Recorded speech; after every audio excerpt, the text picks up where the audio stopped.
Star game. Capacity crowd, better than 20,000 turning out here at the Gund Arena in Cleveland, and we welcome you. Hi, everybody. I'm Marv Albert, along with Matt Gukas and one of the NBA's 50 greatest players, Bill Walton. And the All-Star game always provides a showcase for Michael Jordan. Jordan's All-Star experience, nothing less than spectacular. 1988, he's won his second straight slam dunk contest. The very next day, he scored 40 points and was named MVP of that 1988 All-Star game. And then last season in San Antonio, he led the East to victory, won his second All-Star Most Valuable Player award. So, Matt, for Michael Jordan, again, it is a chance to add to that legend, and it should be pointed out, he has a very impressive supporting cast with him. Just what Michael Jordan needs. More talented players to get him the basketball. Now, Scottie Pippen, he knows well. Solid statistics and a big reason why the Bulls are having another fabulous season. Grant Hill, the heir apparent to Michael, does everything well and makes it look easy. And Penny Hardaway, no stranger to the spectacular, but would much rather make a good pass to a teammate.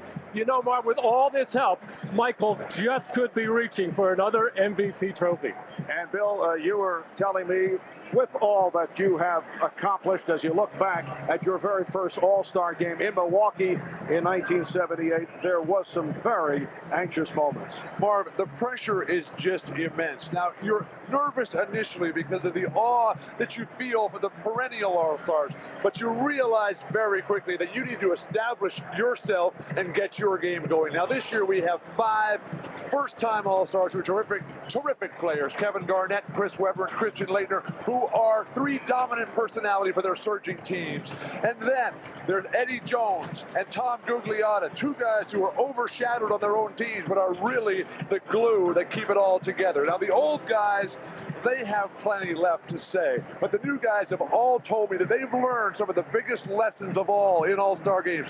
Don't pass the ball, and Marv, whatever you do, don't take it out of bounds. You'll never see it again. And I know both of you fellas share that excellent philosophy. We're ready to go, set for the introduction of both All-Star teams. Let's go to the public address here at Gund Arena and Jeff Shreve.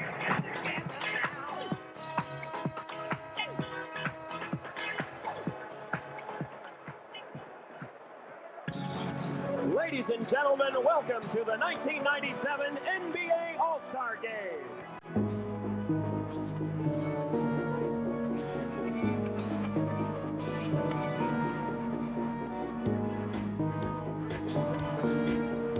Now, let's meet the 1997 NBA All-Stars. First, the Western Conference. He's making his All-Star coaching debut from the Houston Rockets, Rudy Tomjanovich.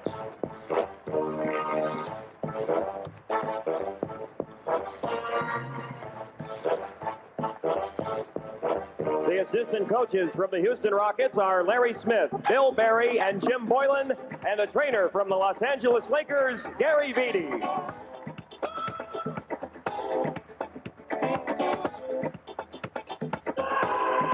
And now the players from the Western Conference.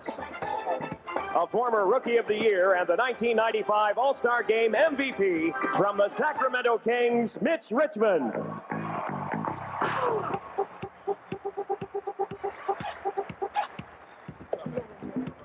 He's led his team in scoring for 3 seasons, and this year leads in points, steals, assists, and minutes.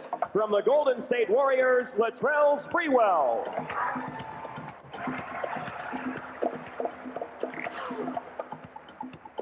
One of the league's most explosive guards, making his All-Star debut from the Los Angeles Lakers, Eddie Jones.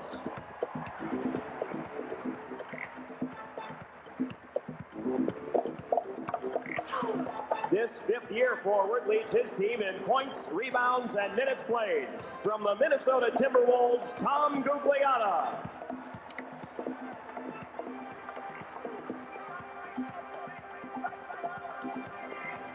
This 6'10 forward consistently ranks among the league leaders in field goal percentage. One of the top 6 men in the league. From the Dallas Mavericks, Chris Gatling.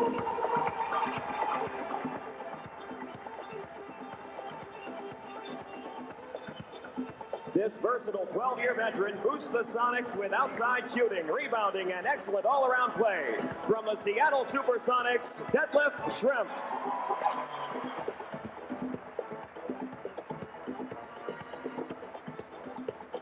This 20-year-old second-year forward has the Timberwolves challenging for their first playoff spot. From the Minnesota Timberwolves, Kevin Garnett.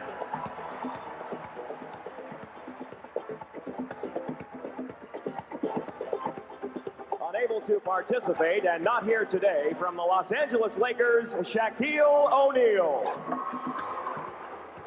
And unable to participate from the Houston Rockets, Clyde Drexler.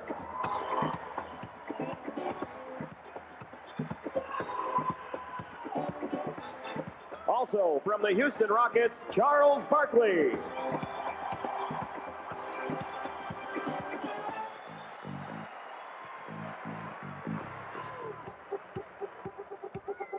And now the starting lineup. This four-time All-Star leads his team in assists, steals, and minutes. From the Seattle Supersonics, Gary Payton.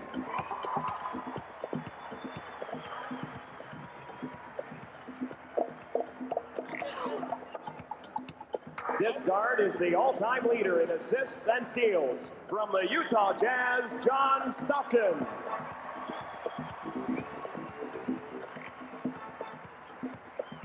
He's the most prolific shot blocker in league history, playing in his 12th All-Star game. From the Houston Rockets, Hakeem Olajuwon.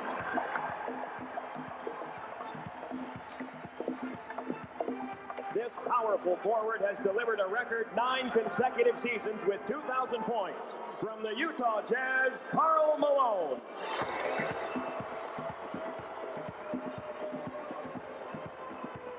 This forward has raised his scoring and rebounding averages in each of his 7 NBA seasons. From the Seattle Supersonics, Shawn Kemp.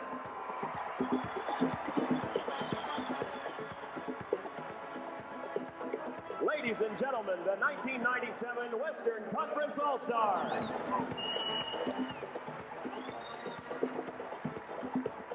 And now let's meet the 1997 NBA Eastern Conference All-Stars. The head coach of the Eastern Conference All-Stars from the Detroit Pistons, Doug Collins.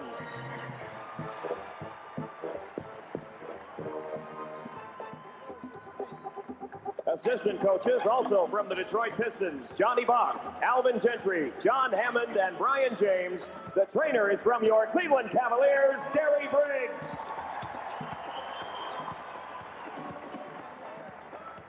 He's played in every game in his first 3 pro seasons. From the Milwaukee Bucks, Vin Baker.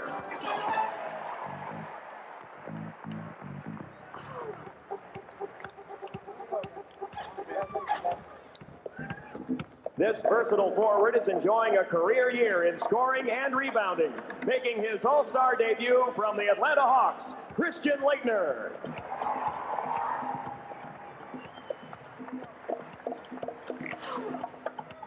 One of the top perimeter shooters in the league and making his 2nd consecutive All-Star appearance from the Charlotte Hornets, Glen Rice.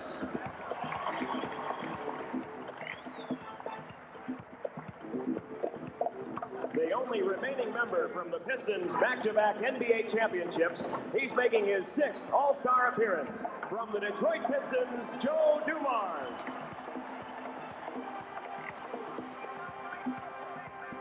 This exciting forward leads his team in points, blocks, and rebounds. A first-time All-Star from the Washington Bullets, Chris Webber.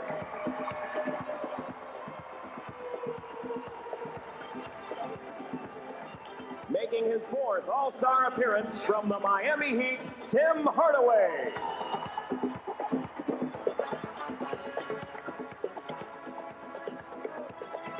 He's among the league leaders in scoring, assists, and steals, and leads the league in free throw shooting. From your Cleveland Cavaliers, Terrell Brandon.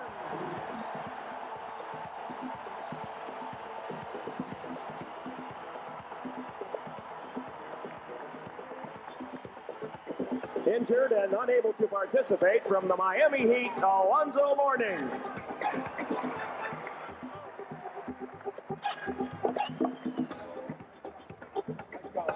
Also injured and unable to participate from the New York Knicks, Patrick Ewing.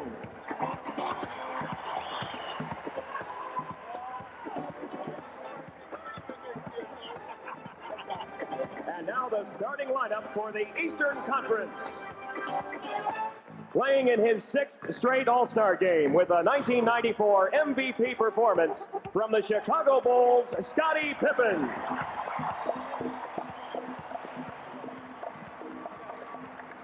This versatile star has led his team to its best ever start this year. From the Detroit Pistons, Grant Hill.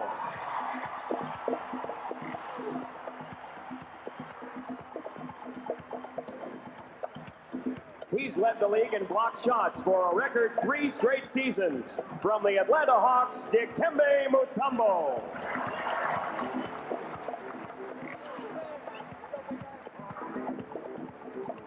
This 4th-year guard is a 3-time All-Star. From the Orlando Magic, Penny Hardaway.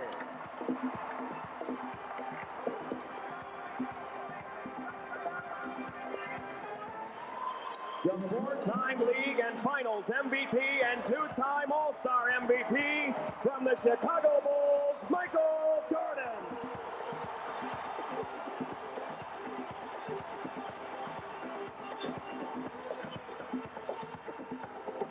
Ladies and gentlemen, your 1997 NBA All-Stars.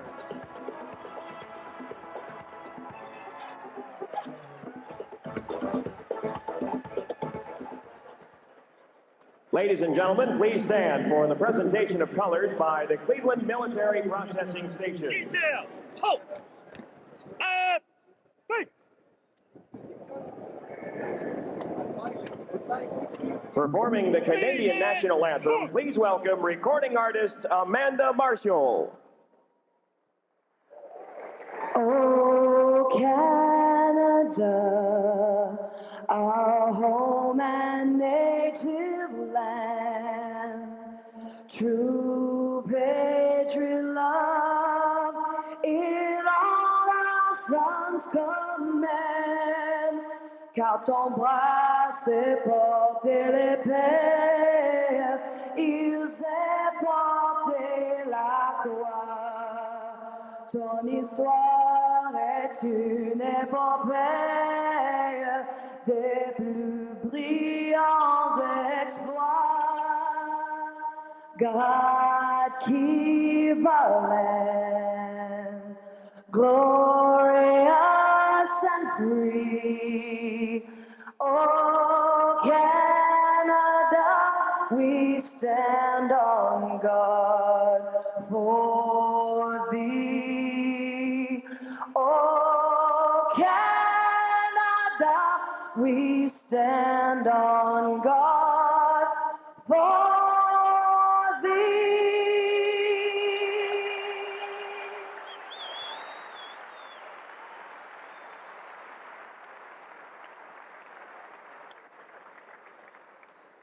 To honor America with the singing of the national anthem, we have 2 talented artists.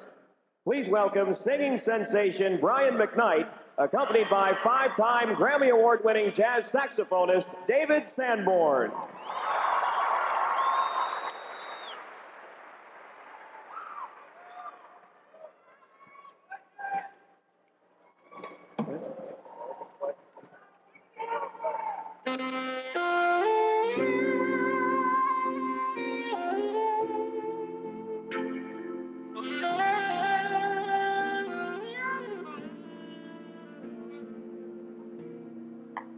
Oh, say, can you see by the dawn's early light what so proudly we hailed at the twilight last gleaming, cross bright and bright stars, there is a perilous fight for the rampart we ride.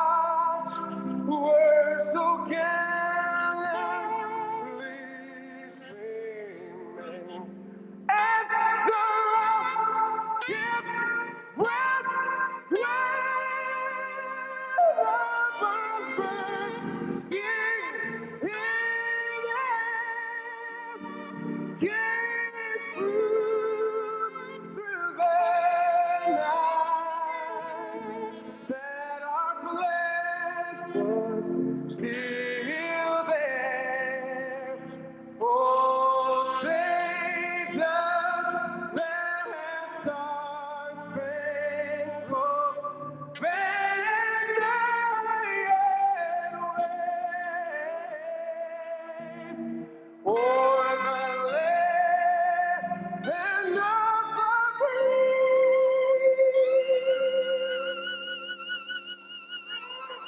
and the home of the brave.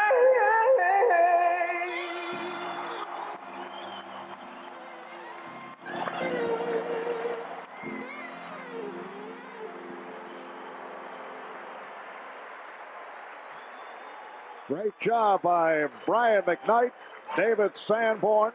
And in just a moment, we'll have the opening tip of the 47th NBA All-Star Game from the Gund Arena in Cleveland. The NBA All-Star Game is brought to you by Miller Lite, who reminds you that anything can happen at Miller Time. By Genuine Chevrolet, the cars more Americans trust. And by Reebok, where Allen Iverson's the answer, and the question is his shoe. Welcome back to Cleveland, Ohio, and you have to wonder, has this now become all-star tradition? The target tonight, Dikembe Mutombo of the Atlanta Hawks. A year ago in San Antonio, you may recall, right before the introduction, Michael Jordan attempted to pull down the pants of Penny Hardaway to the amusement of the rest of the squad. And moments ago, backstage, yes, the combination of Hardaway and Jordan ganging up on Mutombo. How reflective, though, of just the distance that Penny has come from victim to accomplice in just 1 year. And we are set for the opening tip. Hugh Evans, Bill Oakes, Ron Garrettson are the officials. The East leading the All-Star Series 29-17. The East and West have split the last 10 games. At one point in the early 1980s, the East won 5 in a row. And last season in San Antonio, the East defeated the West 129-118. Now, the problem here, as I see it today, at the Gund Arena scoreboard, is it capable? Because Mike Fratello coaches the Cleveland Cavaliers in a different brand of basketball. Is that third digit, does it light up? Can they hit the century mark? Mark, maybe they'll just call the game when it's 70-65. Everybody will feel right at home. And it's called white ball. That is the East squad with Hardaway and Jordan in the backcourt. Hill is up front with Mutombo and Pippen. Well, the strategy for both teams, such as it is run fast, jump high, shoot straight, and then Scottie Pippen can't get the first one, and somehow or other keep those spectacular passes near the court. And this is Gary Payton of the Seattle Sonics getting it back from Karl Malone. And the East back to the offense. Beautiful ball movement that time to give and go. Critical elements for success today, Mark. Playing time. Always a good idea to bribe the coach to get you out there a lot more. The transition game, the ability to get up and down the court, and then individual offense. You have to be able to make it happen off your own dribble. John Stockton of the Utah Jazz to Sean Kemp of the Sonics. Gary Payton, 2 Sonics in the West starting lineup. Hakeem Olajuwon putting moves on to Dikembe Mutombo, did not have the shot. Shot clock down to 1. And here comes Pippen. Drive, and he's fouled. So Penny Hardaway will go to the line. Penny Hardaway has played only 19 games this season due to knee injuries, averaging 20 points, 5 assists for the Orlando Magic, a team that is coming on fast. And playing very well, not only because Penny's back, Nick Anderson is back, Ronnie Cycli is having a terrific season, everything falling into place. for the Magic. You can remember Penny's first All-Star game, well, actually 3 years ago, very nervous in the first half, and has come out ever since then and been much more aggressive, not worrying or deferring to anybody. A couple of mismatches out on the floor. The West has 2 point guards in Stockton and Payton, the only 2 on their team. 2 big forwards for the West and 2 versatile ball-handling small forwards for the East. Payton off the fake. Olajuwon picked up on the double team. There is some defense, guys, being played out there here in the early going, but a 3 for Payton. Off the nice pass from Hakeem, talking to the Dream before the game, Mark. The fast ended for him today. He lost about 5 pounds during the course of the month of Ramadan, and he got to eat today for the first time. He's feeling great.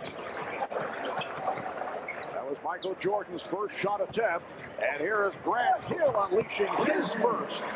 It's the East 4, the West 3. That's a tough matchup for Sean Kemp, having to try to guard Grant Hill out of the floor. You'd rather see Grant take that jump shot because he's about the best in the league at beating you off the dribble.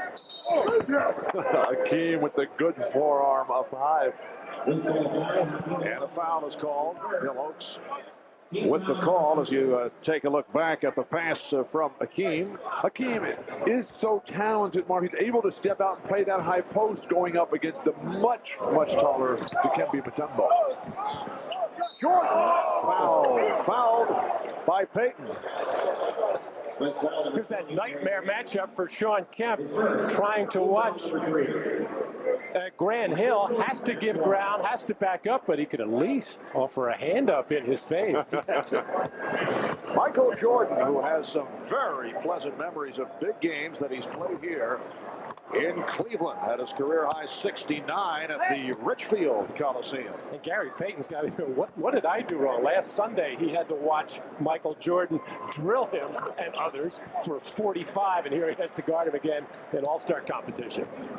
Michael, the practice yesterday told me that he's a little bit more relaxed this year. Last year, after the 2-year layoff, he came out so focused, so intense. He's going to enjoy himself a little bit more with all the festivities. There's been a smile on Michael's face all weekend.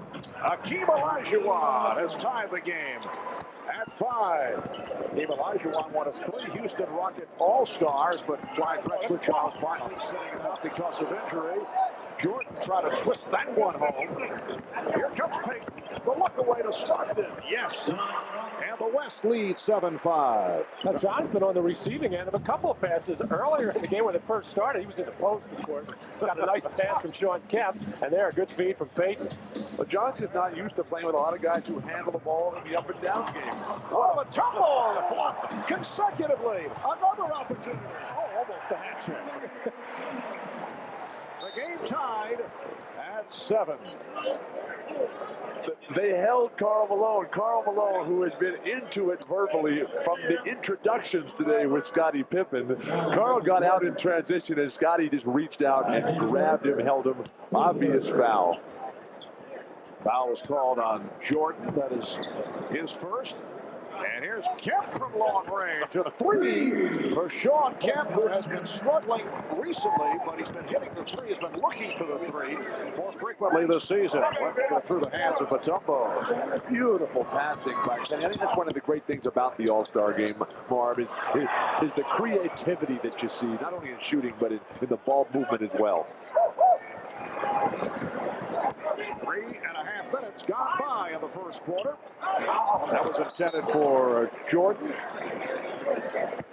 Marv Albert with Matt Dukas and Bill Walton will be joined later on the sidelines by Ahmad Rashad and Jim Gray. Hill fronting Kemp.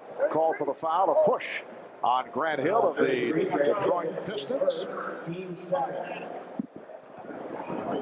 Marv, you talked with Matt earlier about the advantages for the East. It looks like the East has the 6-7 range dominance with Jordan and Pippen, Grant Hill and Penny. But the West has the 6'10 to 6'11 range dominance with Kemp and Karl Malone, Christian Laettner.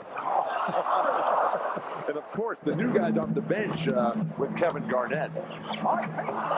Alley-oop with his teammate Kemp.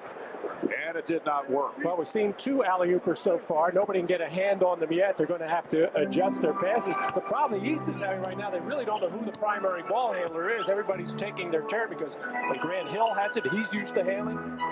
Penny Hardaway gets the jumper there. He's used to handling for Orlando. Of course, Pippen for Chicago. It is the West 10 and the East 9. And Kemp fires one up. Well, Carmelo on the rebound. Obviously, Sean Kemp following the philosophy that you laid out in our opening remarks. Shoot every time. The coach is not going to yank you for getting over-aggressive on the offensive end. Oh, Hill stepped out of bounds. He backed up, trying to handle that pass. Number 2 is Richmond. Scottie Pippen in transition is going to get to the hoop at the last minute, realizes that everybody else has stopped waiting for the whistle. He just threw it up, and then the alley-oop a little bit too far. Now, Sean Kemp can get in the air with anybody. If you overthrow him, it's a little hard. Akeem Olajuwon showing the outside touch. He's hit his first 2 shots. The West with a 14-9 lead. Mitch Richmond of the Sacramento Kings, MVP of the All-Star game 2 years ago, has come on, replacing John Stockton. Here's Jordan, rebounded by Malone. So Michael missing on his first 3-shot attempts. Payton directing traffic, gives it up to Richmond. 4-3. Yes. Well, off the bench, Mitch Richmond, who's averaging 25 a game, hitting on his first shot. Payton with the steal. What a great try by Jordan. He looked sidelined, tried to fake out Payton. Payton didn't bite. And Jordan with the rebound. He has Hill ahead of the pin. You can enter that one of the slam dunk contest. 24 hours a bit late. Grant, just getting started really in his all-star career, has learned quickly, don't get back on defense. These are valuable lessons that you have been passing on, Bill. I learned the hard way, Marv. Kemp with a look-away pass, broke it up. And now Payton with the ball fake. Finds Malone. 5:45 remaining, first quarter. It's the West 17, 11. And the ball back to the West. Timeout has been called. Gary Payton certainly enjoying his new teammates, leading the break, pitching out to his left to Mitch Richmond. And Richmond, who just came off the bench, able to drill the 3. And at the other end, the breakaway for Grant Hill of the Pistons. His 3rd All-Star selection in his 3 years, 3 for 3, and he does it with the reverse. We'll be back at the Gum in Cleveland in a moment. Well, in this 50th anniversary celebration season of the NBA, we flash back to the 62 All-Star game in St. Louis, and Philadelphia's Wilt Chamberlain lit up the West squad for 42 points, an All-Star record. Well, also with 24 rebounds in the game, the West won it anyway, 150 to 130. There is 13-time NBA All-Star Wilt Chamberlain. Let's go to Ahmad. All right, thanks, Bob. I'm here with Wilt Chamberlain, one of the greatest players to ever play the game. But I guess I can say that about 50 times. But when I'm talking about you, big fella, a little bit more enthusiasm. Well, I appreciate that. It's nice though to be here. But I want to say one thing. You know, they keep talking about all of us being great and so on and so forth. But our chances would have never came if it wasn't for the originators of the NBA. And we got to say thank you to them and the NBA and the continuance of what they're doing, because they're giving us all a chance to show our stuff and make a lot of money and have a lot of fun in life. But one of the great things I saw yesterday was that I saw you and Michael Jordan talking. Now, I didn't know that you guys had never met. Never met. What was going on in that conversation? Well, I just went over to say hello to him, and I was like everybody else. I meant all. You understand? So I went over to say hello and said that we got to get together and talk sometime, which he wanted to do. And it was nice. I mean, most people would have thought that we had met, but no, I don't play golf. You understand? And he doesn't play volleyball. So, but you know, here we are now. 42 points you scored in 62. Anybody going to top that? I don't think so today. If so, they have to get 27 rebounds too. I don't know. Oh, Mark, you see, he threw that in. 42 and 27. Back to you, Marv. All right, thanks, Ahmad. Terrell Brandon of the Cavaliers has checked in for the first time and hit his first shot attempt, and off the foul call.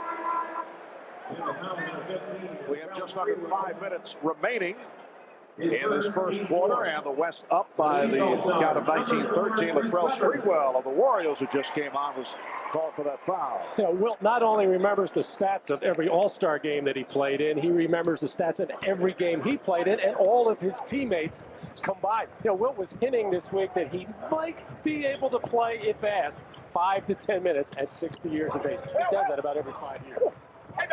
Most of the top 50 players who've been together all weekend, they've been approaching guys like Kevin McHale, now running the Timberwolves. And he said, I can play 10 minutes a game, Kevin. Bring me back. Well, the West off that drive by Payton, now leading by the score of 21 to 13. Chris Webber of the Washington Bullets, who just came on, missing that shot. Jordan hit the floor. So the East now with Webber able to hit. Webber up front with Baker and Brandon, Hardaway, and Jordan. This is Tom Gugliotta of the Minnesota Timberwolves shooting over Vin Baker. Jordan with a clean pass, and then Webber lost it. Chris will learn quickly to take that one all the way.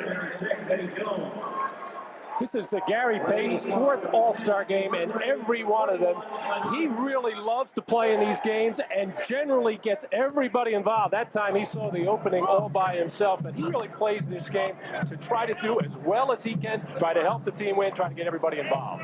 Eddie Jones of the Los Angeles Lakers in for the first time. Nice move by Gugliotta. Tom Gugliotta, 5th year out of North Carolina State. A member of those vastly improved Minnesota Timberwolves, who now have 2 All-Stars in Gugliotta and 20-year-old Kevin Garnett. Flip Sanders, the coach of the Timberwolves, said, now there's pressure on me. I have 2 All-Stars. Well, you watch the T-Wolves, it's a joy. The style that they play, the enthusiasm, the electricity in the crowd in Minnesota. It's all come together. You know, his wife was the one putting pressure on him, mentioning that he had 2 All-Stars. He said, hey, how do you think they became All-Stars? Is his coaching. But he is absolutely giddy at the prospects of Kevin Garnett, at the potential that he has, the leadership, the maturity is just 20. Plus, young Stephon Marbury, who, like Garnett, is a prodigy. Just unbelievable talent. Mark, in talking to all the guys who were here for the first time, when you come out of high school and on to college, some of the guys don't even go to college anymore, but they all think that they're just going to step right in and be here initially. And then it's a humbling experience when it doesn't happen the very first time. And then they realize after watching Jordan and Pippen and all the all-time guys how hard you have to work. Then they get back to it, and you have to give all the credit in the world to Gugliotta and Leitner and these guys who have come really from the depths now to the peak of the mountain. You mentioned the jump from high school in the case of a Garnett or a Kobe Bryant of the LA Lakers, who won the slam dunk competition last night. But in the case of Garnett and Marbury and Bryant, not only do they have magnificent skills, but they are very mature young men, and that's the major difference. And coachable, and like to play, and want to learn, and want to play at both ends of the floor. They have learned from some of the great players like Michael Jordan, Scottie Pippen, that you got to play defense as well. Gugliotta with the rebound. Tom Gugliotta with a second field and a steal. Gugliotta puts it up. Garnett could not put it down. The West leading 26-17. Pass from Tim Hardaway picked off. Here comes Eddie Jones behind the back for Latrell Sprewell. Wow, now, you know, remember Chris Webber and Sprewell, very tight friends at Golden State. I think he let him get in there. Hardaway and Brandon now playing the backcourt. Brandon. And the crowd here in Cleveland loves it. Terrell Brandon in his second straight All-Star appearance, averaging 20 points, 6 assists for the Cavaliers. Sprewell drills it. So the West up 31-19. That's a 3 for Latrell Sprewell. The game really heating up offensively. Back to your point about the young guys and the maturity. My experience has been that the better the player, the more he wants discipline in his program. And that's what type of skill, that's what kind of maturity these young players have exhibited at this All-Star game. Garnett, played by Webber. Garnett looking for the step, pulled it back. Rebounded by Webber. Not a lot of shot blockers out there. Time to get all the way to Chris Webber's really having trouble getting his shoot time. And then Baker rebounds, but a foul is called. And a timeout is taken. Well, the number one thief in the NBA, Eddie Jones, showing you why. Right in the passing lane, picking off an easy one there. Handling the ball in the middle of the break. Fancy behind the back pass, as Eddie Jones has really developed his all-around game. And Latrell Sprewell can really do this. Take it to the hole.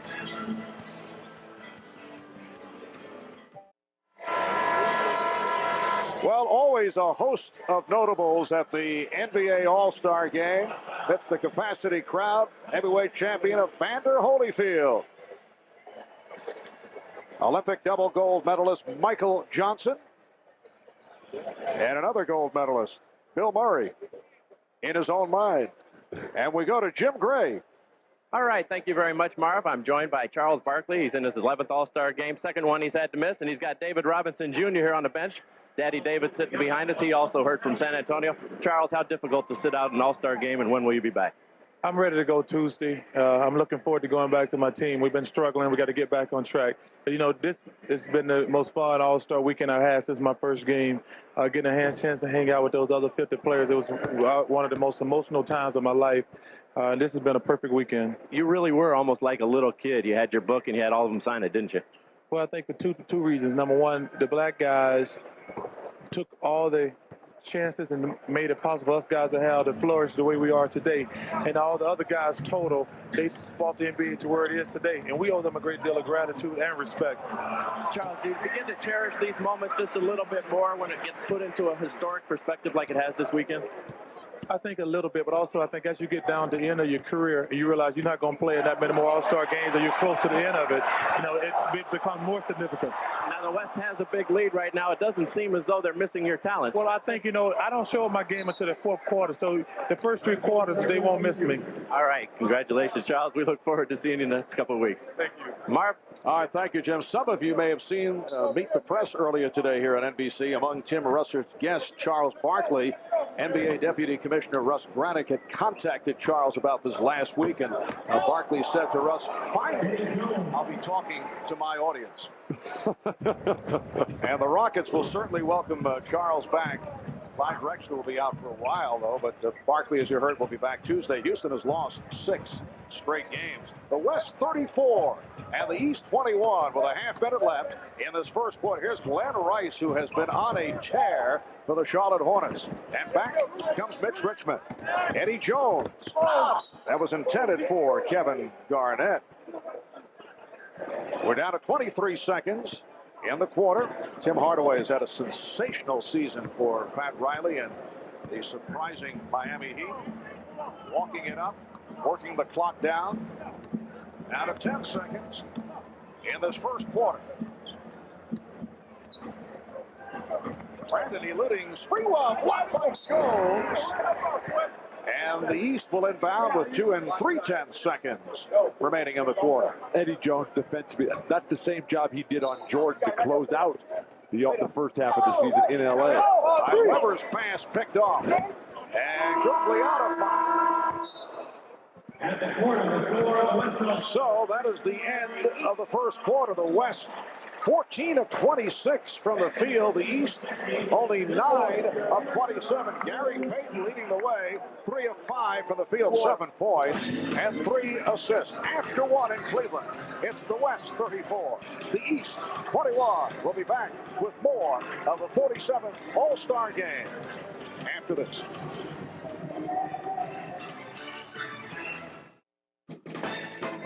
This is the NBA on NBC.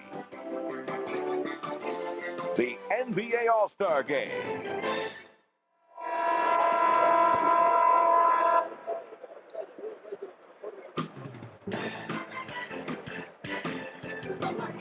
Well, among the special moments of this weekend, the All-Star Game halftime celebration. Members of the group selected as the 50 greatest players in NBA history will be introduced.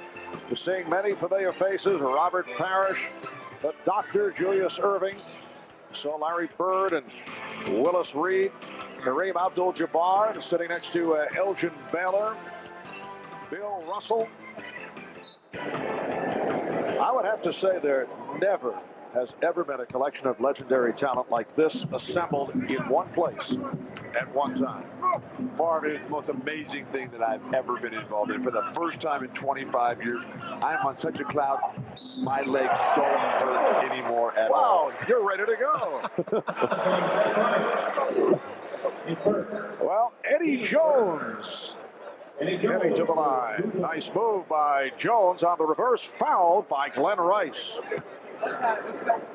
When Eddie Jones is able to get by, he's one of the guys who can create off his own dribble. And again, Mutombo on the bench, not a lot of shot blockers out there for the Eastern Conference. Second quarter just underway. Here's Rice. Rice off the follow going. John Stockton back on the floor. In the back row, Latrell Sprewell. Here's Twitty going with the left hand and rebounded by Brandon. Setting the east. Brandon with Hardaway in the backcourt. Baker, Weber, and Rice up front. Brandon eluding Sprewell. And rebounded by Garnett. Well, Terrell Brandon did say before the game he was going to be very offensive-minded and shoot the ball a lot. I think he has kept his promise. Every time he's touched it, he has launched. And Jones fouled by Brandon. Now, Terrell Brandon is so used to playing pick-and-roll basketball. Now he's playing off on the wing as a shooting guard and looking for every shot as his parents in the stand, Charles and Charlotte. Charlotte, the head of NBA Moms. Terrific program for the players around the league where the mothers get together and communicate, available to the players when they come into that city to talk to them. And Terrell was asked if he would ever do that. He says, no, I got my mom. I call her all the time. But it is an extremely nice gesture because Charlotte Brandon does live in the Portland area, and they've extended to some of the young players like Jermaine O'Neal of the Portland Trailblazers. That won't count. Foul called before the shot. Gugliotta picked up the foul. Meanwhile, Terrell Brandon, who is certainly accustomed to this court, and the rims, not shy about popping them up. 5 shots in 6-7 minutes of play. I'm sure he's glancing over at Mike Fratello every single time up and down the court, too. So I can play this style as well. Well, Terrell can. The problem is, can the other Cavaliers? That's the problem. And the Cavaliers in for a very rough second half of the season. Tough schedule with many of the other Eastern teams in that area, 7, 8, 9 of the conference. That's a favorable schedule. Garnett with the block to stop Rice, who thought he was fouled. 39-23, the West in front with a minute and a half gone by in the second quarter. Eddie Jones has been the hot man for the West. He has scored the last 7 points for his team. Here's Rice. And again, he's winning. Vin Baker of the Milwaukee Bucks. West now leading by 14. Kevin Garnett is really closing down the middle, making it difficult on any penetration. Gugliotta. And back comes Hardaway. Here's Baker to the fadeaway. Now Stockton running the floor. Motion to Gugliotta. And it's tipped home by Jones. Eddie Jones of the Los Angeles Lakers has taken over here in the second quarter. He now has 10 points in all. Eddie Jones averaging 16 per game. 16 points, 4 rebounds, 3 assists. As Matt mentioned earlier, leads the league in steals. Stay right here, says Bill Oakes. Reach-in foul.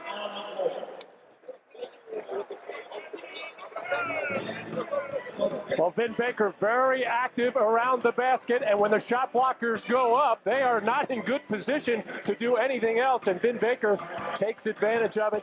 Very strong around the basket, muscles through. No big men in there to stop him. A terrific job by Tom Gugliotta, not with a lot of blinding speed, but turned it on at midcourt, ran right to the rim, ball delivered on time.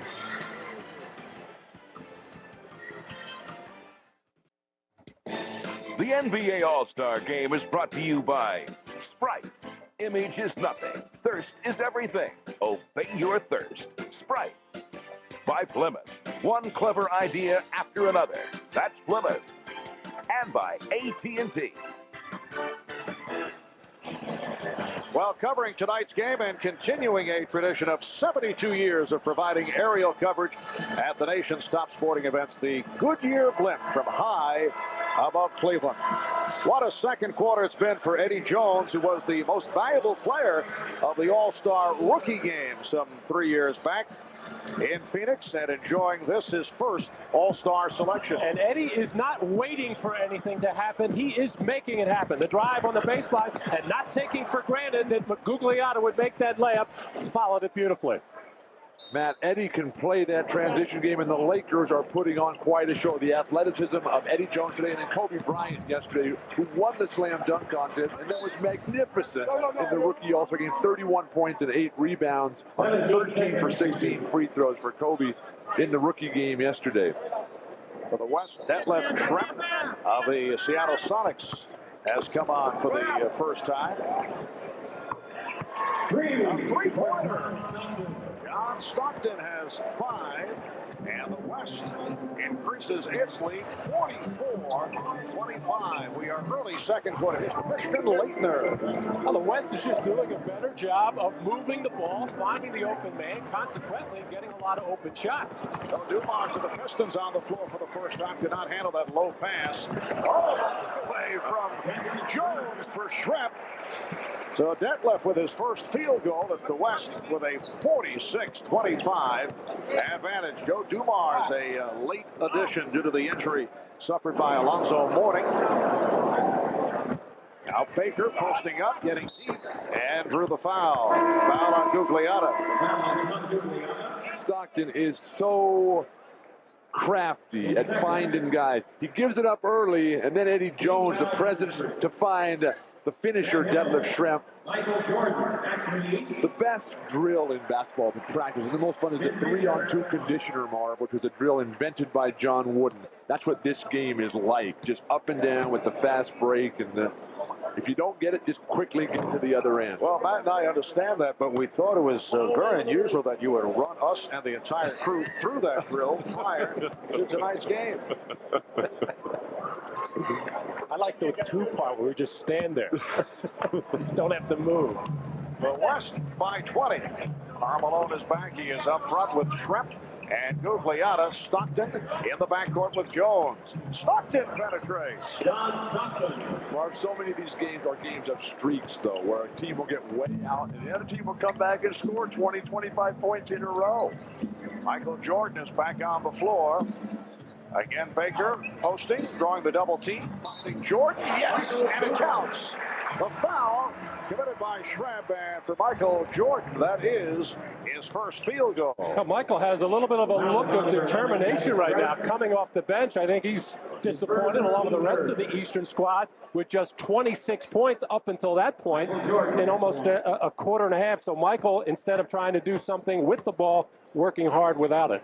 But you'd love to see the big guys, Ben Baker that time, but nobody's doing it better than... But the big guys passing the ball out of the low post.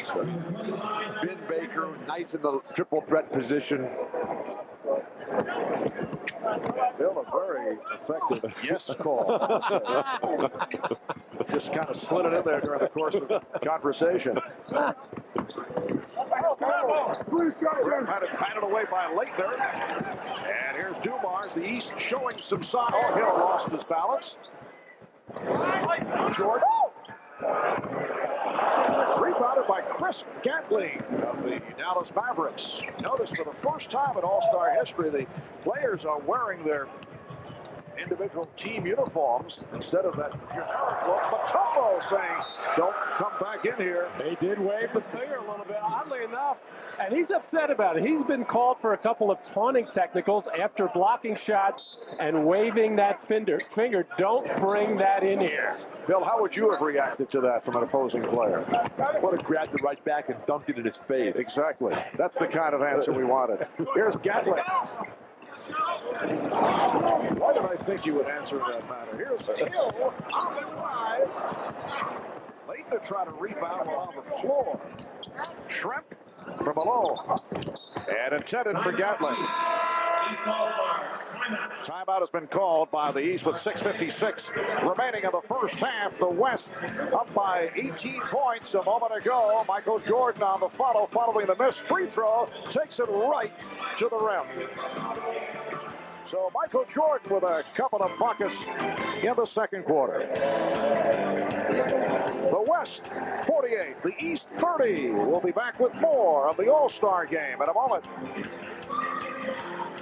Well, Doug Collins and Rudy Tomjanovich are making their all-star coaching debuts. Both have appeared as players. Collins selected in 4 straight all-star games, starting in 1977 as a member of the Philadelphia 76ers. And Rudy Tomjanovich, a 5-time all-star for the Rockets back in the 1970s. Let's go to Jim Gray with Rudy T. All right, thank you very much, Marv. Rudy, what are you trying to accomplish here in an all-star game as a coach? Well, first of all, everybody have fun. Do what you can do best, and everybody get a shot at it. Is it a tough situation to divide the minutes and to get everybody playing time, keep everybody happy with you? Yeah, it really isn't easy. In fact, we spent a good amount of time before the game with the assistant coaches trying to divvy it up, and it's not the easiest thing. You know, even with your own team, when you got 8 players, it's pretty tough, but when you got 12 great players, it's harder. Rudy, do you even really try and coach in a game like this, or you just let it run up and down? We try to stay out of the way. Looks like a pretty good opportunity to break your 6-game losing streak, huh? We'll see. I hope so. How about the second half of the season? Are you concerned? You have that 6-game losing streak. A couple of your guys are injured, not playing today. Are you concerned as you go here in the second half? Yeah, of course we're a little concerned, but I felt a little better because I saw Charles Barkley in the locker room today down in a defensive stance sliding, so that makes me feel better. Rudy, thank you. We'll let you get back to coaching. All right, thank you. Marv?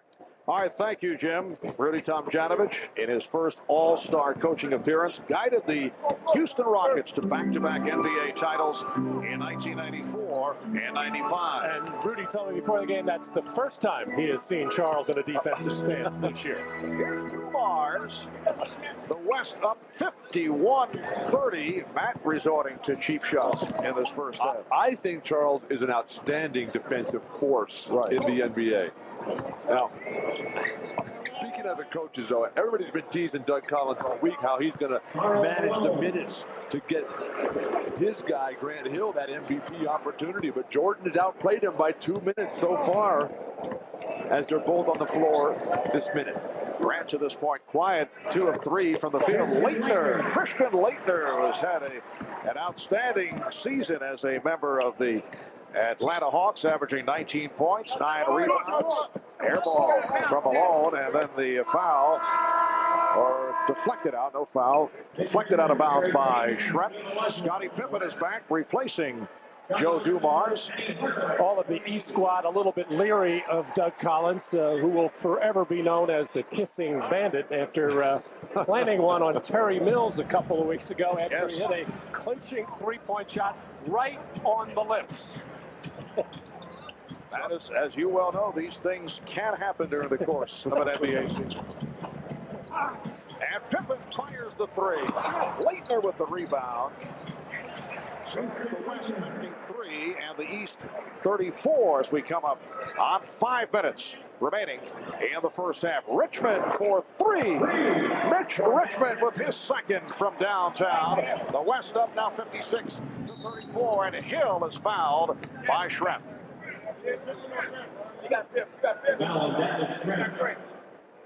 Scottie Pippen shoots a long bomb from dead in the corner. Often a keeper fast breaks the other way, but nobody gets on Christian Leitner, and he just overpowers his way.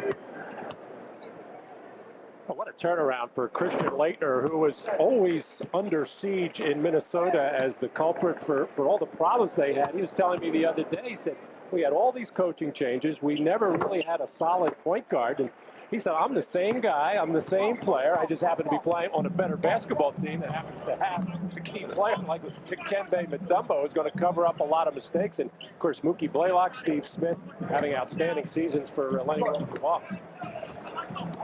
And remember, that was in the early days of the T-Wolves franchise before the stability that McHale brought. Nice move by Hardaway. Leitner spent 3.5 years with Minnesota, then traded to Atlanta last February in that deal involving Spud Webb and Andrew Lang. 56-38, the West on top. Jordan with the ball. And rebounded by Richmond. Gatling. Payton. And Gatling. The West is doing a far superior job of moving the ball. Penny Hardaway out in transition once again. I think Penny's the guy that could really step up here. He's been playing so well. Has really been overlooked with all the emphasis that's constantly around Jordan. And then, of course, Grant Hill. Penny is right there. Open three for Shrimp. West leading 56-40, and the ball goes back to the West. Yeah, the last two times we saw Penny Hardaway try to throw ahead to Michael Jordan, that time Grant Hill, although he's not really in a position to catch and do anything with it. And Gatling not able to hit. Hardaway pops it down. Here's Hill with Richmond. Hill sweeping in. Grant Hill. So that's his third field goal. He had shot 11 of 18 over his first two All-Star games. He now has 8 points, and it's now a 14-point lead for the West. They had one stretch led by as many as 23. And again, the East on the run. Jordan delivers to Pippen. Able to slice through, and it leads to a timeout call by the West. Well, one of the best plays for the Eastern squad has been not to get back on defense. And that'll get you open for some breakaway plays. But this one, the defense was set. But Hardaway knifed through the lane, able to use the left hand nicely. Here, never bothered to get back on defense. A little cherry picking, but the East will take it to try to get back into this ballgame. I detect a correlation to the East surge with Jordan, Pippen, Grant Hill, and Penny Hardaway returning to the lineup. And it's a 14-3 run by the East. Certainly has helped that the West has missed its last 6. Scottie Pippen putting it down on the drive. 3:05 remaining. First half.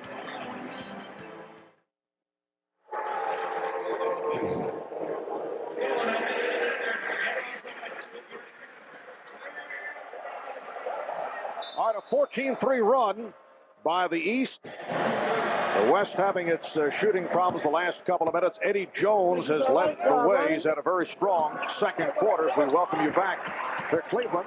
The West leading by as many as 23, now up by 12 points. Good ball movement here by the West, and Richmond fires. Shrimp with the back tap handled by Leitner, and here comes Hill. Hardaway to Hill.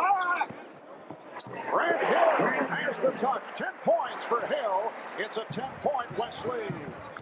Penny Hardaway is distributing that ball beautifully and so effortlessly on the money every time. A thing of beauty. Hey. Well, they missed 8 straight shots. During combination on the floor for the East has helped bring them back. Nice move by Jordan. And then pitches out to his teammate, Scottie Pippen. Jordan with a the ball maneuver, but Elisha did not go for it. The runner. And a loose ball foul. The West now has missed 9 consecutive shots. Payton was called for the foul. His second. I think Michael enjoyed that show the ball maneuver that has worked on many an occasion. Well, you know, Keem Olajuwon, one of the best defenders of all time, but he's not going to get caught out on the floor trying to do anything with Michael Jordan. He's going to give him that jump shot all day long and try not to get embarrassed by any means on getting beat on the dribble. Michael Jordan, Scottie Pippen, the Chicago Bulls, delighted for Steve Kerr, who won the long-distance shootout with extraordinary shooting last night. Steve arrived here in Cleveland from the West Coast late. He had trouble making it in time for the required media session, so he called NBA Vice President of Basketball Operations, Rod Thorne, to tell him, and Rod told Steve, this was last Thursday, don't worry about it. Nobody wants to talk to you anyway. But the electricity in the air while Kerr was putting on that incredible demonstration of shooting and the concentration you see in that young man is fabulous. They wanted to talk to Steve after that performance last night. A minute 40 remaining in the first half. Rubin lost it off his foot. Leitner's outlet. It's a 4-on-2 and Hill mishandled. And it was very fortunate that a violation was not called.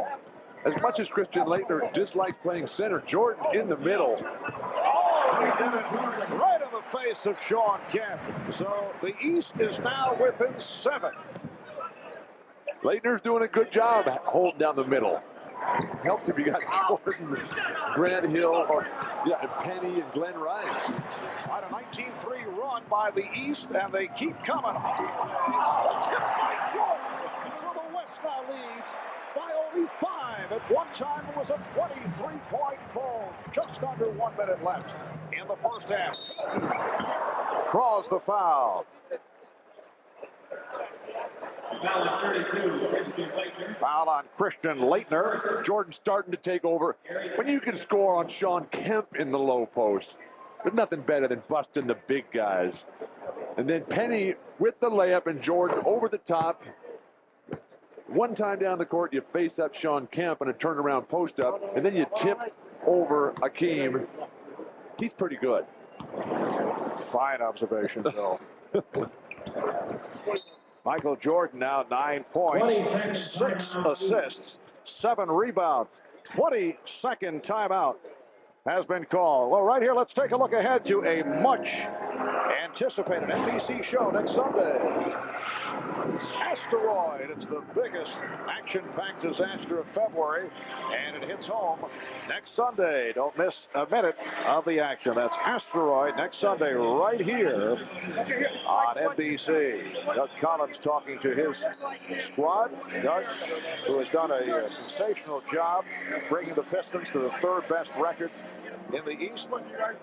Chicago owning the best record in the Eastern Conference, but Phil Jackson coached the All-Stars last season in NBA rules. Do not allow back-to-back appearances as head coach. And a reminder, coming up at halftime, the 50 greatest players will be introduced.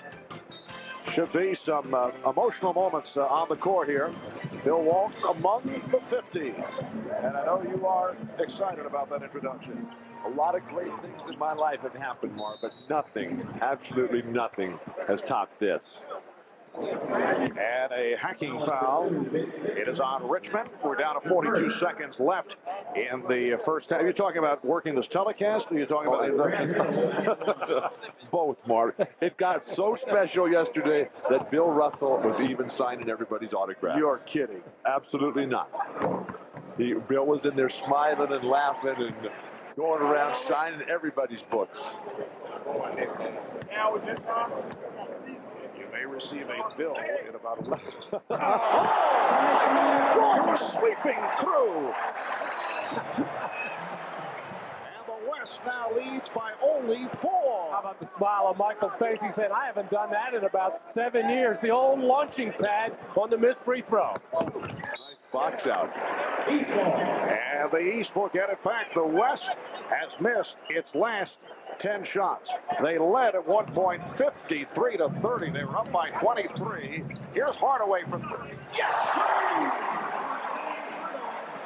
The West by only 1.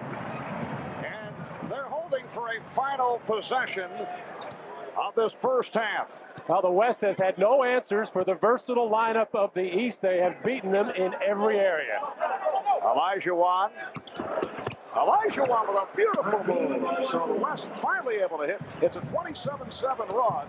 Final seconds of the first half, and Jordan was looking to throw to his right. Looked like he wanted to give it up. It was batted out of bounds. Last touch by the West. Right now, only 0.2 of a second showing on the clock.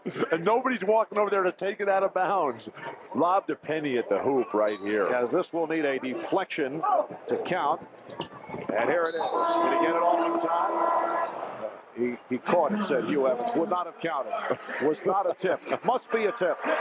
So, a very entertaining first half in this 47th NBA All-Star game. The West by 3 at halftime. Well, normally when you play the Chicago Bulls, you warn your team about Scottie Pippen and Michael Jordan doing this on missed free throws, and usually everybody's in position to stop it. Here in All-Star competition, nobody even expected it, and there goes Michael. Actually, Mitch Richmond tried to grab on and hold, but Michael just whipped around him. And Michael Jordan, 12 points, 9 rebounds, 6 assists. Grant Hill with 11. They led the surge in the second quarter. Eddie Jones with 10 points for the West. Gary Payton with 9. But the story in the final minutes of the second quarter, the combination of Jordan, Hill, and Hardaway. And Michael Jordan enjoying the moment.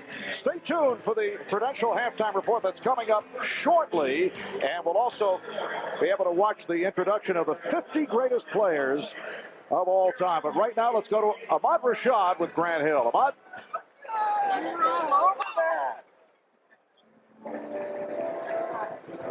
But listen, Grant, you're all over the floor. When you're playing a game like this, you want to win it. And you guys really came on strong in the second quarter. Yeah, the West team came out with a little bit more energy. And, in the second quarter there, Doug just said, hey, let's go out there and give it all we got. And, you got Michael out there, and he got us going. And I think we're down 3 now, so now it's a ball game. Could you try to stand up a little bit longer? You've just been on the floor quite a bit. Yeah, I've been falling. I got knee bruises all over the place. I'm falling all over the place. I'm the dirty man. I'm the Kurt Rambis. But now, how important to play in an all-star game like this with all these 50 great players in attendance?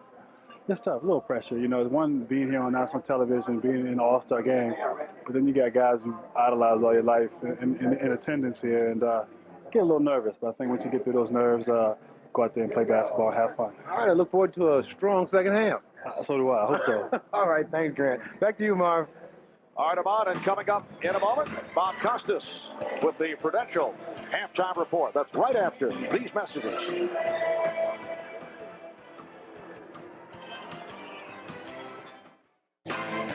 This is the Prudential Halftime Report, brought to you by Prudential, bringing strength and stability to America's families through insurance, healthcare, real estate, and financial services. Halftime of the NBA All-Star Game in Cleveland, with the Western Conference leading the East 60-57. A 23-point deficit has been whittled down to 3. Well, they just finished playing the duet by way of technology between Nat and Natalie Cole, unforgettable, and some unforgettable moments are being relived here in Cleveland as they celebrate the 50th anniversary of the league. 49 of the 50 players selected as the league's greatest are alive. Only Pete Maravich has passed away. 47 of the 50 are here. Shaquille O'Neal hurt and back in Los Angeles. Jerry West, who would be on the short list of the greatest players ever, undergoing surgery. He's missed here this weekend, but 47 of the 50 are here. And now we turn it over to the public address announcer at Gund Arena, Jeff Shreve, to meet those 47 all-time greats. Ladies and gentlemen, please direct your attention to the court and welcome the 50 greatest NBA players of all time.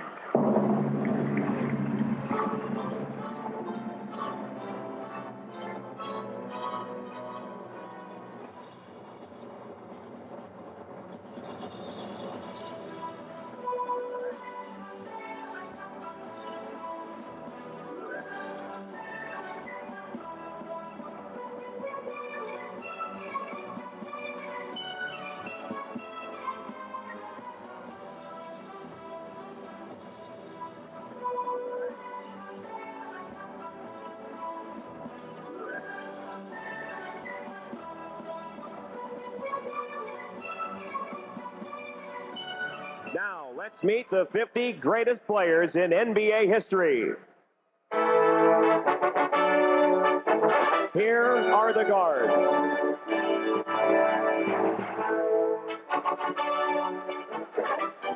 From the Chicago Bulls, number 23, Michael Jordan.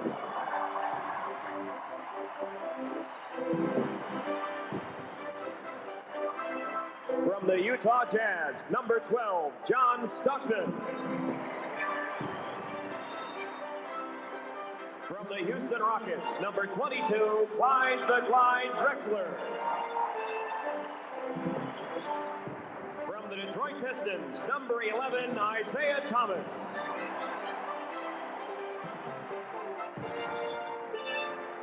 From the Los Angeles Lakers, number 32, Irvin Magic Johnson. From the San Antonio Spurs, number 44, the Iceman, George Gervin. Represented by his two sons, Joshua and Jason. From the New Orleans Jazz, number 7, Pistol Pete Maravich.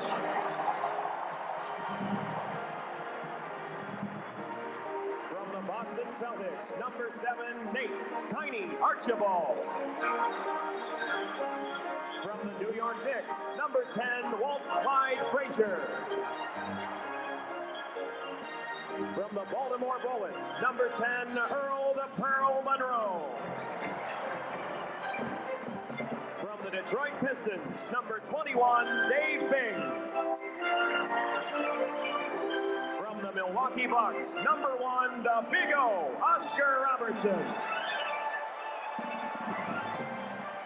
Unable to be here is number 44 from the Los Angeles Lakers, Mr. Clutch, Jerry West. From the St. Louis Hawks, number 19, Lenny Wilkins. From the Philadelphia 76ers, number 15, Hal Greer. From the Boston Celtics, number 24, Sam Jones. From the Boston Celtics, number 14, Bob Cousy. From the Boston Celtics, number 21, Bill Sharman. Ladies and gentlemen, the guards.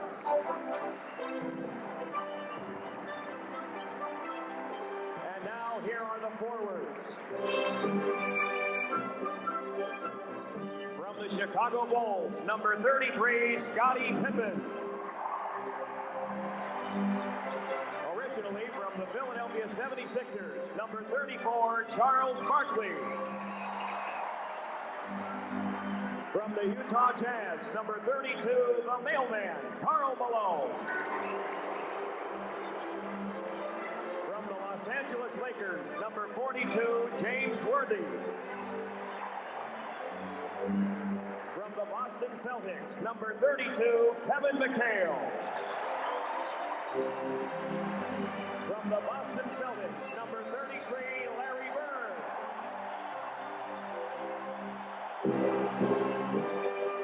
From the Philadelphia 76ers, number 6, Dr. J. Julius Erving. From the Washington Bullets, number 11, the Big E, Elvin Hayes. From the Philadelphia 76ers, number 32, the Kangaroo Kid, Billy Cunningham. From the Golden State Warriors, number 24, Rick Barry. From the New York Knicks, number 32, Jerry Lucas. From the New York Knicks, number 22, Dave DeBusschere. From the Boston Celtics, number 17, John Hondo Havlicek. From the Los Angeles Lakers, number 22, Elgin Baylor. From the St. Louis Hawks, number 9, Bob Pettit. From the Syracuse Nationals, number 4, Dalton James. From the Philadelphia Warriors, number 11, Hitchin Paul Arizin. Ladies and gentlemen, the forwards. And now here they are, the centers.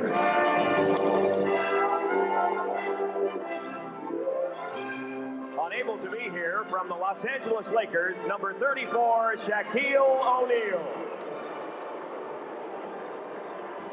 From the San Antonio Spurs, number 50, the Admiral, David Robinson. From the New York Knicks, number 33, Patrick Ewing. From From the Houston Rockets, number 34, Hakeem the Dream Olajuwon. A former member of the Boston Celtics, number 00, the Chief, Robert Parrish. From the Philadelphia 76ers, number 2, Moses Malone. From the Portland Trailblazers, number 32, Bill Walton. From the Boston Celtics, number 18, Dave Cowens.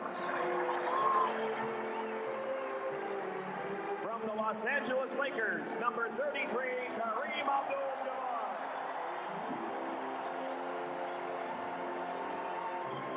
From the Washington Bullets, number 41, Wes Unseld. From the New York Knicks, number 19, Willis Reed. From the San Francisco Warriors, number 42, Nate Thurmond.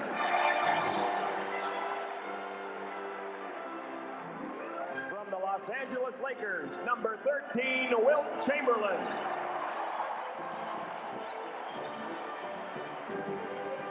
From the Boston Celtics, number 6, Bill Russell.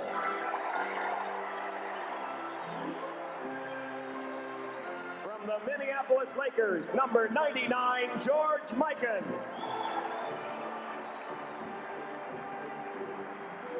The centers. Ladies and gentlemen, let us salute together the greatest NBA players of all time.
In a time of overwhelming hype in sports, there was something moving about how simple that was and how authentic it felt. They're getting set for the second half. The West leads by 3. Back to Marv, Matt, and Bill after these messages from your local station. We're back in Cleveland, the West with a 60-57 lead on the East. In this 47th NBA All-Star game, the West at one point led by as many as 23, but a 27-7 run to end the half, led by Michael Jordan and Grant Hill and Penny Hardaway, turns it into a 3-point game. What a stirring scene at halftime with the 50 greatest players of all time honored just moments ago. Our partner Bill Walton will be rejoining us shortly. But Matt, as you looked out at the 50 greatest, I know there are a number of memories that hit home. Tremendous memories, tremendous thrill to see those players all honored that way, and a special feeling for me because I played with some of them. Wilt Chamberlain, Hal Greer, Billy Cunningham, Tiny Archibald. I was coached by Bob Cousy, and fortunate enough I was able to coach Julius Erving, Charles Barkley, and Moses Malone. So I feel a little part of it. It was a real kick just to see that group assembled here at halftime. Let's check out the Miller Lite halftime statistics.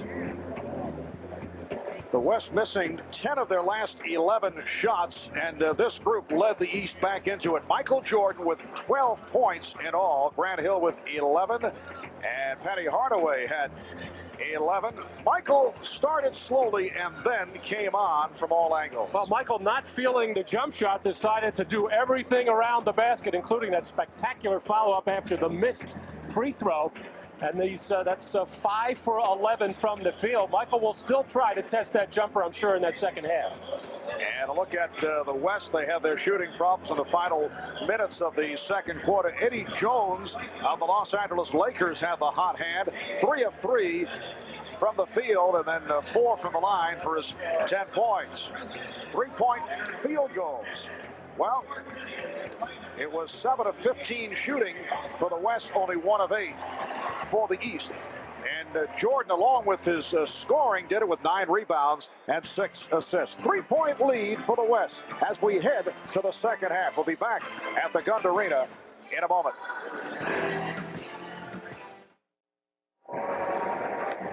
Welcome back to Cleveland. I'm Jim Gray. I'm now joined by one of the greats, one of the 50 greats, Earl the Pearl Monroe. You went in with the Bullets. Earl, just how emotional was that for you guys up there? Well, I'll tell you, I don't think any one of us expected this type of turnout, the type of hoopla and whatnot that was generated out here. We see it on TV, but we don't expect it to happen to us, and it was really very wonderful. And you truly felt it. You got a little choked up. Some of the guys did as well, didn't they? Yeah, I think so, because, for all intents and purposes, this might be our last hurrah out here. And we came out, and being with these guys for the whole weekend has been very special. We don't get together that often, and when we do get together, it seems like old times. Talk about the camaraderie. There were a lot of guys signing books, a lot of guys having a lot of laughs, wasn't it?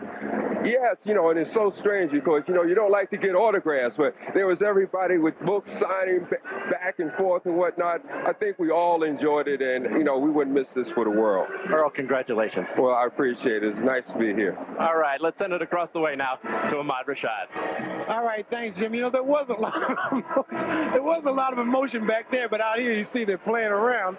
But back in the back when they had the 50 greatest back there, these guys were having the time of their life. I mean, tears were almost coming to Julius Erving's eyes. I'm sure he'll try to say it wasn't, but I saw him. Now, in the game, you see that Michael Jordan is wearing a Pip wristband. And I talked to Scottie Pippen about that, and he said, I think Michael might make a very good spokesman for this product. So that's how he got Michael to wear that. Hey, Pops, how you doing? Just want to say hello to my father back in Cambridge. I know he's watching this. All right. And Patrick, all the players have told Patrick he should probably have a ticket and sit up in the stands, but he is sitting on the bench. Let's go back over to you, Marv. Dangerous area for Ahmad Rashad to be working. As the West and the East have just completed their warm-ups, and we're just about ready for the start of play in the second half. Michael Jordan, with his numbers, 5 of 11, 12 points, 9 rebounds, and 6 assists, is closing in on a triple-double. There never has been a triple-double in the history of All-Star competition. In 1984 in Denver, Magic Johnson, 15 points, 22 assists, 9 rebounds. That about the closest. A look at some of the Jordan highlights from the second quarter. Doing it from all angles of the free throw. So Michael Jordan lighting it up to help get the East back into it. I think getting behind by 23 points in the first and second quarter really got Michael fired up. He never wants to be embarrassed in any situation, and he is certainly one guy who can do something about it.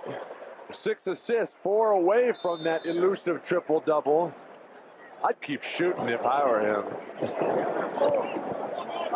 And we are rejoined by Bill Walton as we refused to take off the NBA's 50th anniversary jacket as opens up this third quarter by launching one. Mark, it's never coming on until I get home and I present it to my dad. Here's Ben Baker. Fourth field goal for Ben Baker, one of the outstanding power forwards from the Milwaukee Bucks. 60-59 the score. Karl Malone, Keem Olajuwon, Sean Kemp up front, Gary Payton, John Stockton in the backcourt for the West. Baker getting to that loose ball. Terrell Brandon starting the second. Nice speed, Brandon for Baker. And the East has taken the lead. They're up now 61-60. First time they have led since the opening minutes when it was 2-0. Whose decision was it to bench Jordan? His old coach, Collins. As Terrell Brandon, who said he was going to shoot the ball every time he touched it, couldn't resist, finding the wide open Ben Baker. But what Doug is really trying to do is divvy up the minutes a little bit. These guys did not get the amount of minutes that the others did in that first half. He wants to even it up. And then if it's a close game in the fourth quarter, he's going to go with the 5 guys he thinks can win it. And Michael standing out there during halftime, being honored as one of the 50 greatest, as you just mentioned. That was tiring. Maybe it was Rice with a three-pointer, and it's the East with its biggest lead of the game. They were down by as many as 23. They're now up by 4 points. Malone with the fake. And Malone coming up short. Brandon, a three-pointer again for Glen Rice. Marv, Glenn told me this morning that he is in the greatest shooting rhythm of his life. The hoop looks as big as the backboard. Everything he throws up, nothing but net. And he has been on a tear for the last month, averaging 30-something. And the reason why is he felt he was looking at tapes of their games early in the year, and he felt he was not aggressive. And what really clinched it was back. So it's the East 70 and the West 62. Mark, nobody stepped up offensively for the Western Conference. And the foul was called. Rice shows the entire repertoire taking. Starting this third quarter, neither one of them knows who they're guarding, and you just can't leave Glen Rice that open. Foul on Stockton, non-shooting call. Open shot for Brandon for 3. Well, in the first half, the East only 1 for 8 from downtown. It is a different story here in the third quarter. And now Brandon wants to run. Pippen. Well, Baker tried to slam it home, try to one-time it, as they say in the National Hockey League. Took it from Stockton. 75-62 lead. Play of the day so far as the best thief in the history of basketball, John Stockton, got thieved by Terrell Brandon beautifully. Christian Laettner playing a lot center today and doing it very well. Reach-in foul. Foul on Laettner. That's a simple game. Shoot when you're open, which is what Glen Rice has been doing, and pass when you're not, unselfishly giving up the ball to the wide open Terrell Brandon. The forwards for the West are getting killed because they're used to playing the bang-up game down low. Kemp and Karl Malone. And then the strip there by Terrell Brandon, voted this week by some as the best point guard in the NBA. Well, Sports Illustrated magazine had Brandon on the cover, and he was anointed as a top point guard in the league. I didn't know Sports Illustrated was having such trouble getting tickets here in Cleveland. And Phil taking a shot. Three-pointer again. So Glen Rice is 4 of 4 from downtown, 5 for 5. Overall, 4 of 4 from three-point range in this third quarter. Here's Brandon. Rice again. Are we watching the long-distance shootout contest within the framework of the game? 78-63, the East up. Oh, beautiful move by Stockton. You know, Marv, even in all-star games, matchups are important, and even though Malone and Kemp are the starters and starting the third quarter, they just can't find Glen Rice. It's just not in their makeup to go play a guy on the perimeter that can shoot the ball as well as Glen Rice. 7:20 left in the third quarter. Nice fake. And a series of fakes by Hakeem Olajuwon. The East has outscored the West 21-7 here in the third quarter. Obviously, Eating agrees with Hakeem. That shot so difficult. Behind the board, gave up the layup to come with the spin-around jump hook. Laettner. Rebounded by Baker. Baker's done a nice job. He now has 13 points. The East 80. The West 67. Overall, the East leads the series at All-Star competition 29-17. They have split the last 10 games. The East has won 2 of the last 3. Here's Stockton. Yes, 3 for John Stockton. Well, Gary Payton is really looking to pass that ball. He's a marvelous playmaker, but with the West struggling offensively, as strong a finisher as he is, he needs to get to the hoop a little bit more. Kemp handing it off to Payton, who was in a very difficult position, out of bounds. So the ball back to the East, but first a timeout is called with 6:11 remaining in the third. Well, John Stockton trying to make things happen, had his head up all the way. Actually, I thought he wanted to pass the ball on that play, but left open for the shot. And this is embarrassing for Christian Laettner, who's already beaten once, and Akeem goes back the other way. Say, hey, he just beat me with the first move. Don't embarrass me. And then Stockton left wide open along the baseline. Gary Payton unselfishly giving it up. John Stockton delivering. So the East by 10, they had trailed by as many as 23. The NBA All-Star Game is brought to you by Budweiser, Beechwood aged for a crisp, clean, classic taste. By Nissan, who reminds you that life is a journey. Enjoy the ride. And by Microsoft Software. Where do you want to go today? Well, based just 30 miles from Gund Arena, the Goodyear Blimp, Spirit of Akron, giving us that exterior, very high shot from above the Gund Arena. All-Star Weekend in Cleveland, and indoors, 1,500 media credentials issued for the weekend. In fact, the number of international media members covering this year's All-Star Game will actually be greater than the number of American media members at the 1981 All-Star Game, the last time that Cleveland played host to the All-Star extravaganza. Close to 300 international media members are on hand here tonight. And we are delighted to be with you, Marv Albert, with Matt Dukas, Bill Walton, Ron Rashad, Jim Gray, Bob Costas handling the hosting duties. Here's Terrell Brandon with the shot clock running down. 80-70 the score. The East with a 10-point lead. The story in this third quarter, Glen Rice, 12 of his 14 here in the 30s, hit 4 3-pointers. Akeem Olajuwon. So Akeem with 11. And Rudy Tomjanovich has come with Eddie Jones to try to cool off Glen Rice if he can. It's a tough shot once a guy is that hot. Glen Rice was saying that he's not satisfied with just one time in the All-Star Game, which was last year. He says he sees these guys who are here every single year. That's the level he wants to get to. That's his dream. He's living it right now. Ben Baker has 15 points. The East by 10. And a West turnover. And Terrell Brandon has played marvelous basketball. 7 points, 6 assists, a number of steals. Has not turned the ball over. John Stockton and Mitch Richmond, Eddie Jones in a 3-guard setup, deflected out by the East. Up front with Akeem Olajuwon. Here's Tim Hardaway of the Miami Heat for Terrell Brandon, who hears it from the crowd. As you mentioned, 7.6 assists. And Grant Hill checking back in, instrumental in that East run in the second quarter. Scottie Pippen departing with 4 points. Olajuwon now played by Weber.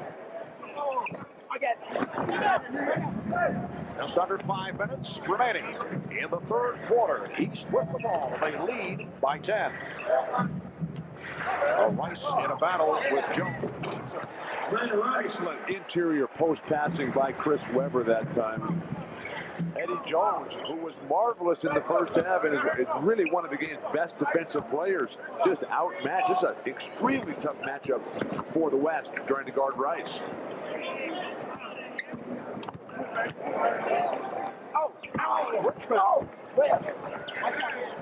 And Weber able to handle that rebound.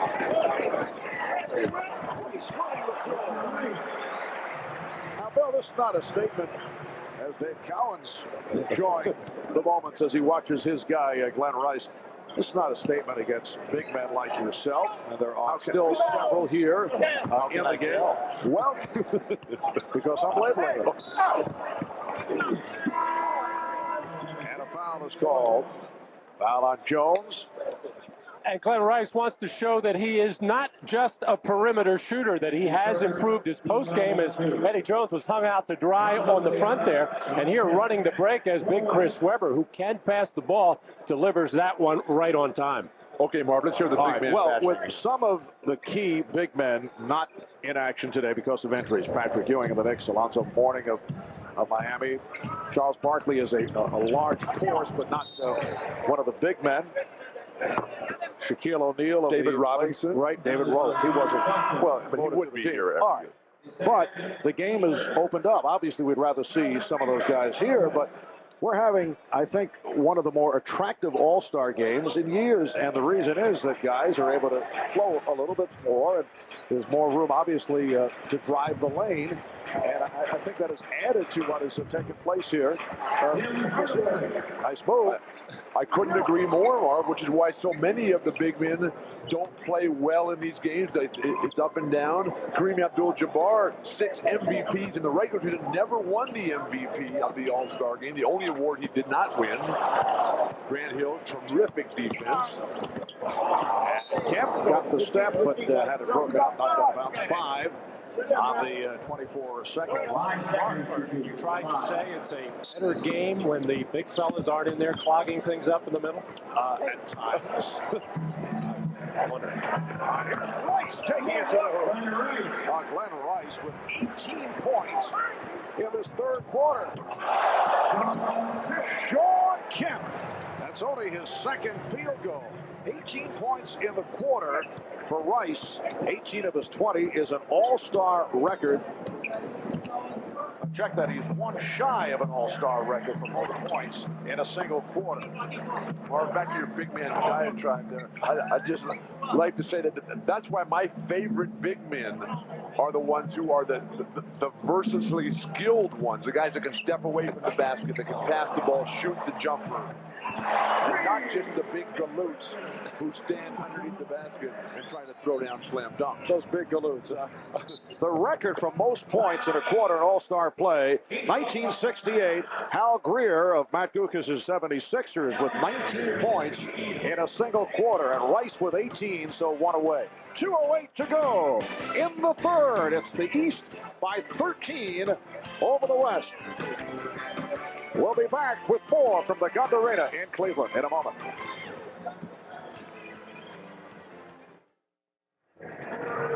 Welcome back to Cleveland. I'm Jim Gray. I'm now joined by Gordon Gund. He is the owner of the Cleveland Cavaliers. He is also the founder of the Foundation Fighting Blindness. For those of you who are unaware, Mr. Gund went blind about 30 years ago. He suffers from a disease, retinitis pigmentosa. Gordon, you're enjoying the game here today, and you enjoyed basketball for a number of years. What's in your mind's eye today as you see the 50, or you're able to visualize the 50 who are out there as well as Michael Jordan?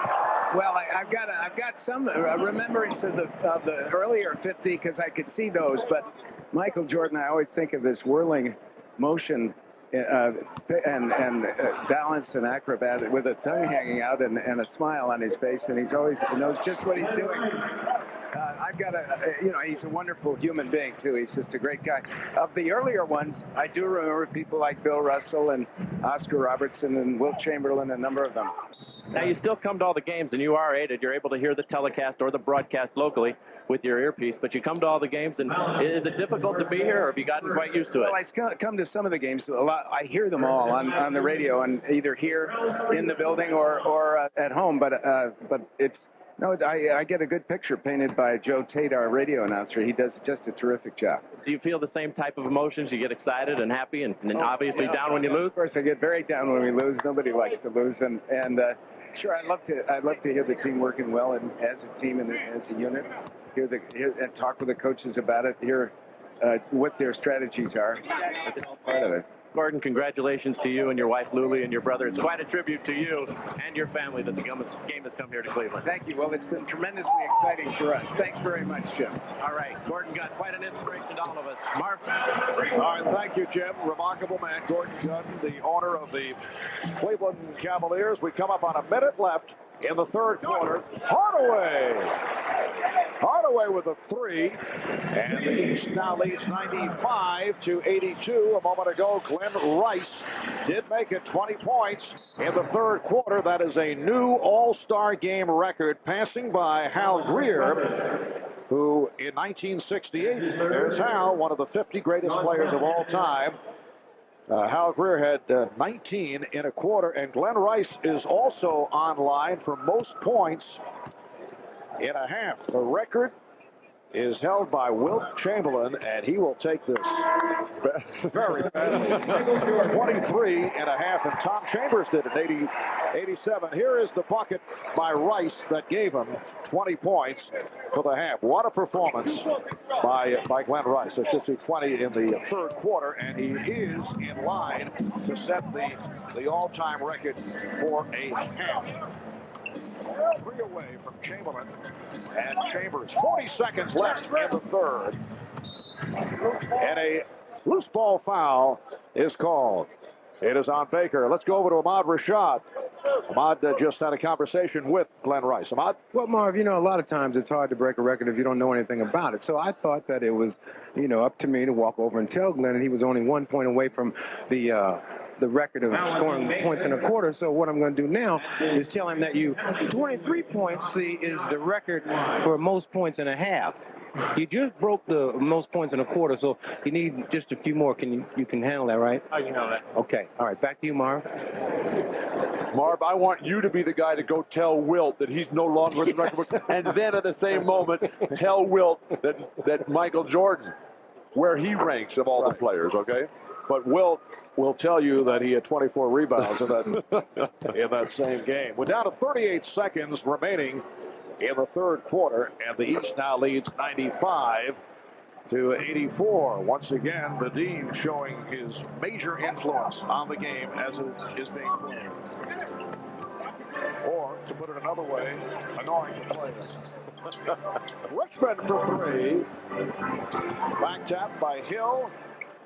Here's Jones for three. The Hardaway with Baker on the wing. And Hardaway with a scoop shot. 11 seconds to go in the third quarter. The East now leads by 12. Here's Guglielmo. Nice. Sean Kemp. Kemp with 10. Final seconds of the quarter. East by 10. And here's Hardaway as time has run out in the third. So Glen Rice with an all-star game record, 20 points in the third quarter. The East outscoring the West in the third, 40-27. We'll be back after these words from your local station. Here in Cleveland, and just moments ago, Glen Rice just broke the quarter record.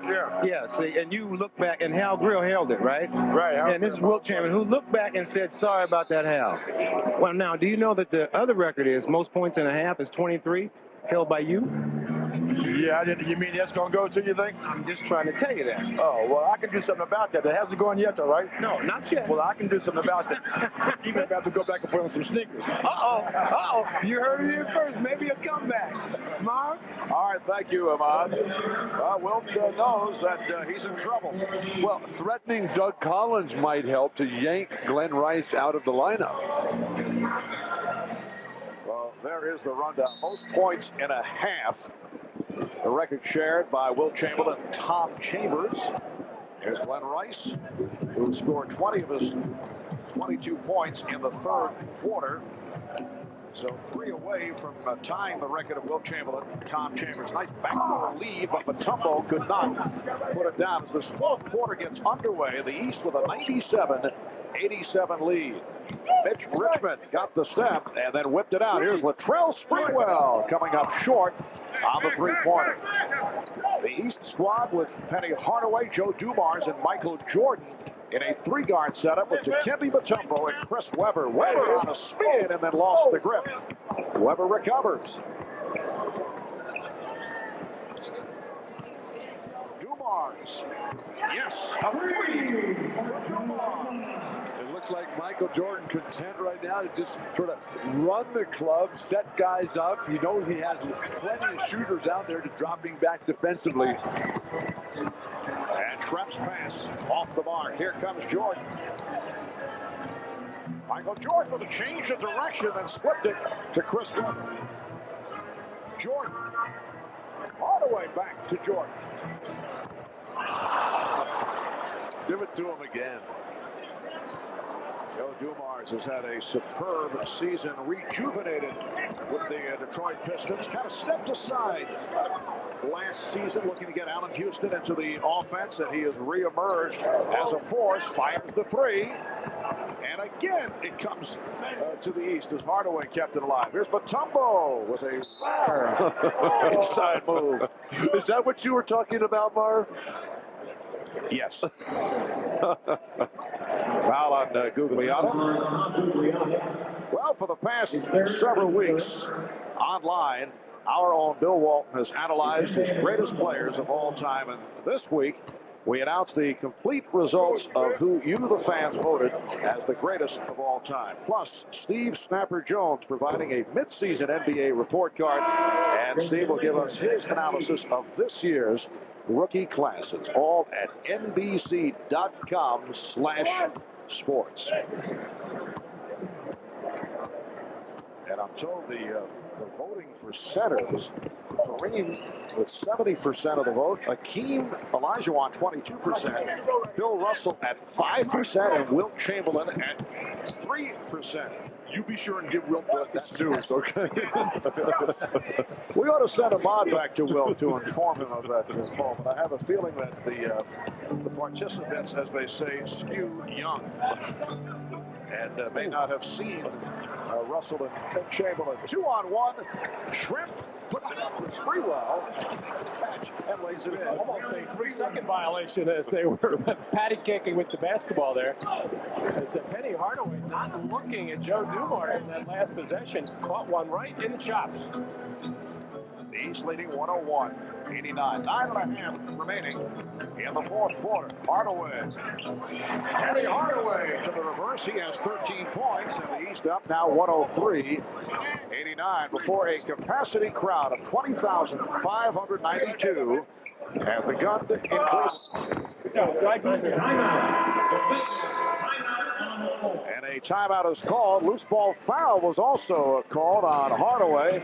We have 9:14 left now in the fourth quarter. Here's that reverse by Penny Hardaway. The East 103, the West 89.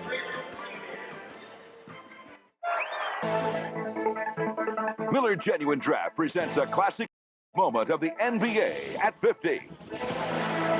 Tonight we look at the first NBA All-Star game. The year was 1951. The site, the old Boston Garden. A pair of Celtics, Bob Cousy and Easy Ed Macaulay, led the East to a 111-94 victory. Macaulay with 20 points. He was named the game's most valuable player. The leading scorers, Alex Groza.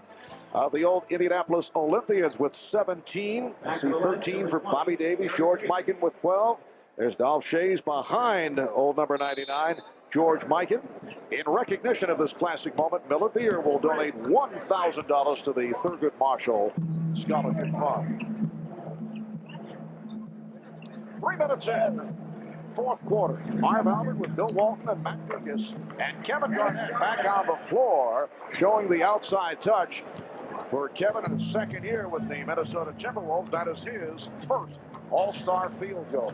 Mark Kevin is one of those guys who can do it all and continues to grow so very young. You're looking at a guy who's going to be here every year now for the next 15 or 20 years. And as that Timberwolves franchise continues to mature and excel, watch out. And Gugliotta now with 9 points. The East 103, the West 93. At 1 point in the first half, the West led by as many as 23. The East took over in the second quarter, led by Jordan, Hill, and Hardaway, and then Rice picked up in the third. And the West trying to make a comeback. Here's Payton.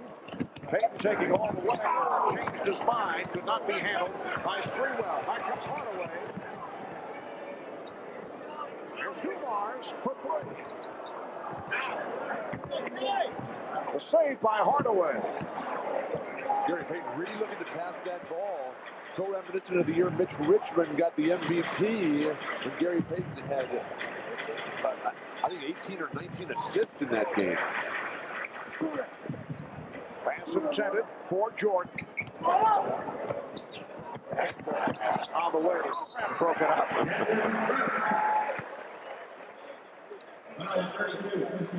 And the foul is called. It is on Leitner. Well, next Sunday, join NBC Sports for an NBA doubleheader starting with NBA Showtime at 2:30 Eastern. In Game 1, a Western Conference contest. The Seattle Supersonics and the Los Angeles Lakers starting at 3 o'clock Eastern Time. And then Penny Hardaway and the Orlando Magic traveling to the Windy City to face Michael Jordan and the Chicago Bulls. The Bulls at 42-6 at the All-Star break. Must-see TV, NBA style, next Sunday right here on NBC. Orlando with 5 straight wins and a record of 24-20. Now in third in the Atlantic. Of course, Dennis Rodman will be back, and Orlando continues to surge behind the improving play all the time of Penny Hardaway, cycling, killing people out there. And the Lakers playing the best basketball right now in the Western Conference. Hardaway now with 16 points. The East 106-95 over the West. Here's Mutombo.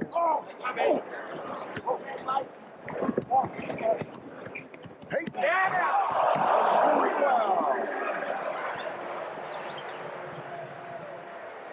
It is a 9-point East lead. 7 assists for Gary Payton. Marv, do you practice those lob passes yourself when you're working on your game, coming down on the break? I actually do. I try to bang them high off the glass to myself. Foul on Sprewell. Gary Payton loves to throw the lob pass. He usually throws it to his teammate, Sean Kemp, but Latrell Sprewell has the hops in those legs as he gets way up there. Timed beautifully between Gary Payton and Latrell Sprewell. 6.5 remaining in the fourth quarter. And the East now leading 106-97. The NBA All-Star Game is brought to you by Nike, who encourages you to participate in the lives of America's youth. By Toyota and their full line of trucks. Toyota trucks always come through. And by Miller Genuine Draft, who reminds you it's time for a good old macro brew. Well, the aerial shots this evening being provided by the Goodyear Blimp, Spirit of Akron. We welcome you back to Cleveland. A look at the Rock and Roll Hall of Fame. I'm spending hours, I myself, looking for Jay Black and the Americans. Not there. There's so much to do on All-Star Weekend. And here in Cleveland, the jam session has provided a terrific time for everyone, boys and girls, testing their basketball skills. Rebecca Lobo providing some tips. The NBA All-Star Weekend, a lot of fun for people of all ages. Well, we did spend much time at the Rock and Roll Hall of Fame.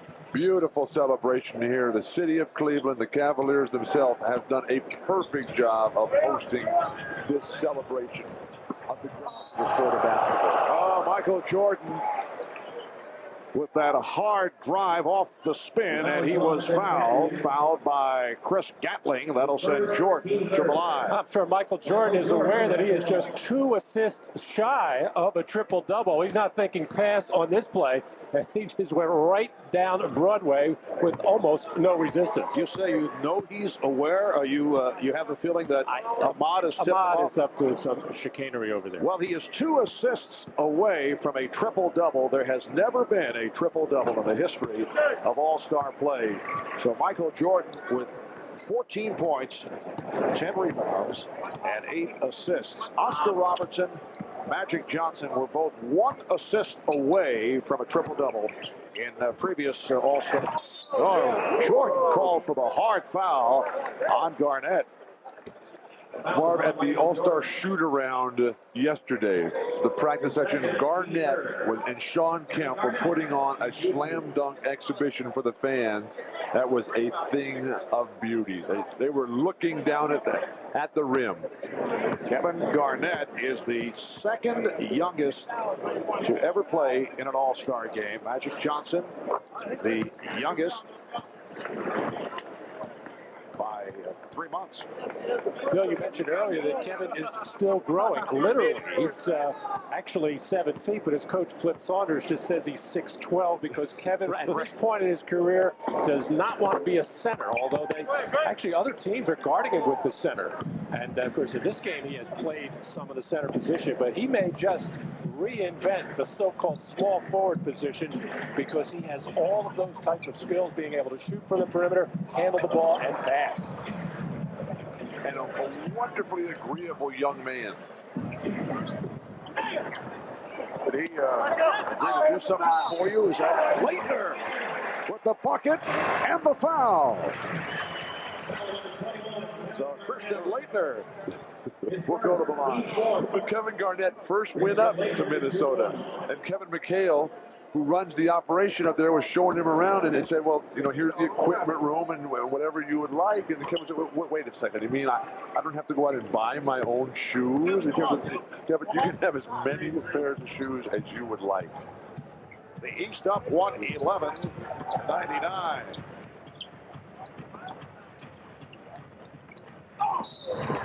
And Jordan running into Sprewell, committing the foul. Michael Jordan with his third foul. Well, there's Steve Cyber Snapper Jones conducting a cybercast of tonight's game on NBA.com, the official website of the NCAA. Gary Payton getting the roll. And they'll have plenty more from the All-Star game, including audio and video highlights, interviews after the game. Plus, you can vote for the greatest moment in NBA history, all at www.nba.com. Coming up in 5 minutes, remaining in the fourth quarter, the East up by 10 points. Garnett steps back and comes up short. Scottie Pippen back on the floor, eluding Kevin Garnett and popping the three. Leitner on the save. I am shocked that Glen Rice has not gotten back in this game. Well, perhaps Wilt did have a little conversation with Doug Collins. Hardaway for three. And who's going to say no to Wilt? And that was assist number 9 for Michael Jordan. And Sprewell is fouled. And now Glen Rice making his way to the scorer's table. 20 points for Rice in the third quarter. An NBA All-Star game record. A look at the shot chart. The red indicating shots made. And he was on fire from three-point range. Doug Collins just called Michael Jordan over and whispered in his ear, and he probably told him 2 things. Glen Rice is 3 points away from tying a record. You are 2 assists shy of the first triple-double in All-Star history. Take care of business, like you know how. Now, it should be pointed out, as these are not occurrences that take place during the course of the regular season.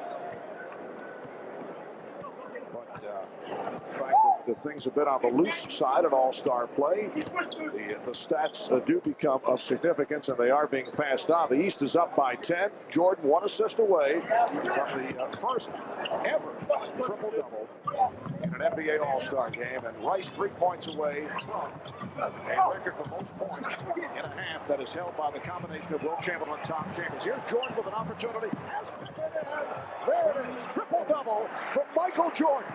The first ever in the history of the NBA All-Star game. His 10th assist in the game. And here comes Pippen with Hardaway the triple. It is the East 118 and the West 104. 3.5 minutes remaining. And there's an irony here. If you remember last year, the big controversy in a game between the Orlando Magic and Doug Collins' Detroit Pistons when Anthony Bowie went to all kinds of trouble in the closing second or two of that game to get a triple-double. Doug Collins very upset about it, but here it is, the record-breaking triple-double assist right there to Scottie Pippen. And Michael Jordan in the first half getting things going for the East when they were over 20 points behind. He started to go to town. And then as soon as he realized that he had the record and the accomplishment, he quickly committed the foul so Doug Collins could take him out and put Penny Hardaway in. And you saw the stat line, 26 minutes for Jordan, 14 points, 11 rebounds, 11 assists. And once again, the vote for the All-Star Game MVP should be intriguing. There are several candidates as Hardaway hits a three. There are 9 voters, including NBC Sports, putting a little pressure on. The Cleveland Flame Dealer is involved. Gatling moves to the left hand. The Akron Beacon Journal, Sports Illustrated, USA Today, ESPN Radio, Pro Basketball Writers, and from the international world of basketball, China, France, and several others. Well, here's Michael Jordan with the assist to Scottie Pippen, and that made for the triple-double, assist number 10 for Jordan.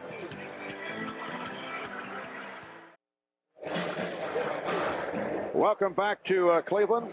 Marv Albert with Bill Walton and Matt Gukas. Here are the MVP candidates the way we see them. Michael Jordan with the first ever triple-double in All-Star history. Glen Rice with a record 20 points in the third quarter. Terrific all-around game for Penny Hardaway. Bill Walton refusing to take off his 50 greatest jacket. I am a very proud man. I know that. All right. MVP vote. Tease me about my jacket now. I vote for Glen Rice. Glen Rice? Yes. Well, Penny Hardaway was close. Jordan was close, but I'm finally going to agree with you. Oh, that's sad. Matt? I triple the motion. All right. That's our vote. What's happened to me?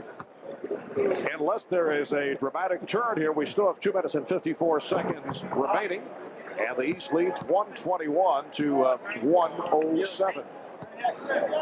Well, they could get the 14 or 15 point play to get right into it, but yeah. Terrell Brandon of the hometown Cleveland Cavaliers handling. And here's Rice for Murray. That would have tied the record for a half. Is Will down there shaking the basket? He's over there chattering away. Chris Gatling with the air ball. Gatling 0 for 6 from the field. But really, Chris Gatling, Marv, is the most unlikely of all All-Stars. The serious injury that he's recovered from, completely, of course, with the brain surgery, with the metal plate in the head from a teenage accident. He was actually headed to a vacation in Mexico. Schrempf was able to put it down. Headed for an All-Star break vacation at the last moment due to injuries, named an All-Star. He said he gladly unpacked the bathing suit, said he was happy to do it, so he's made the choice Cleveland over Cancun. But just so excited about being tabbed as an All-Star. It's a thrill of a lifetime, Mark. You dream about it, and it finally comes true for just a very select few, and you never forget it. Glen Rice overall is 9 for 21. Gatling looking for that first field goal. Down to 1:35 remaining in the fourth. Brandon, nice step. So Glen Rice with 22 in the second half, 1 point away from the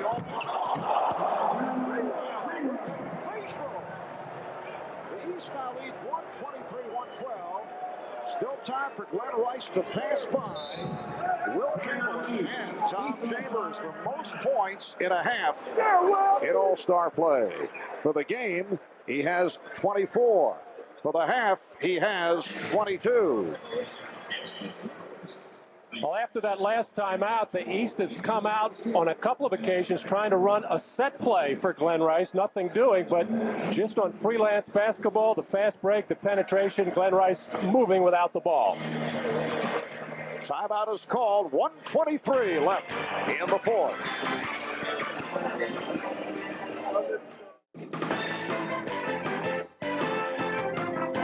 You're watching the NBA on NBC.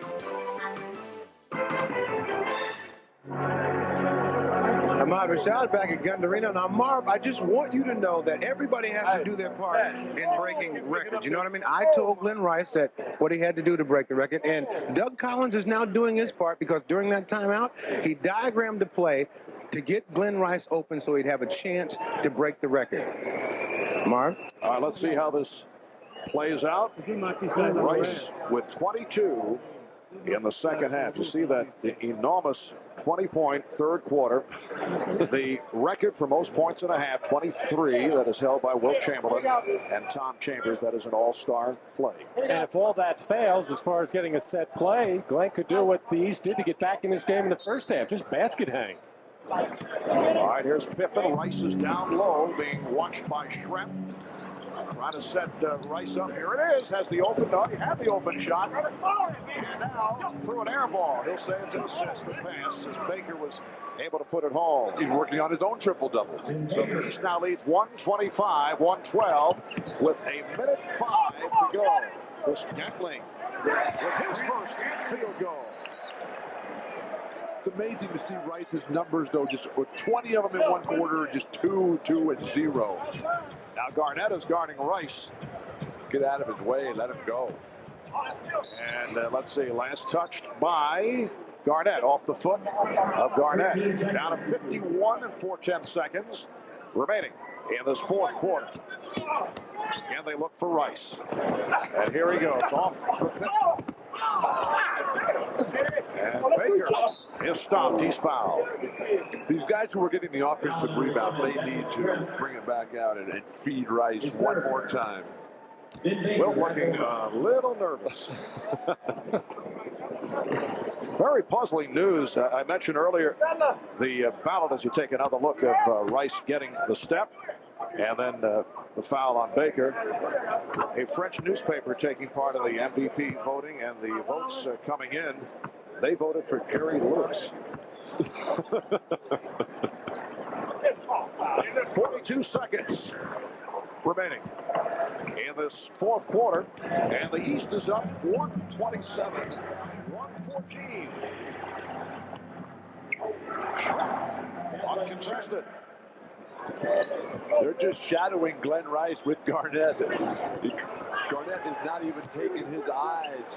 Brandon just fires it out. And the entire East bench looking at Terrell Brandon. They couldn't believe he took the shot.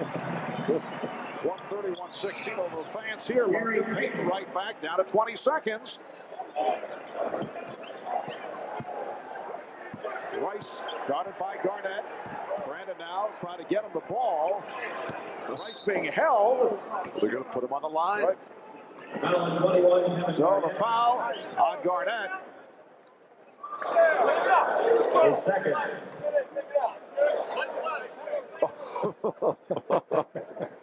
Jordan is saying 3, but what was that? Right. West over the foul limit. So here is Rice at the line, an excellent free throw shooter. 86%. He can do it right here.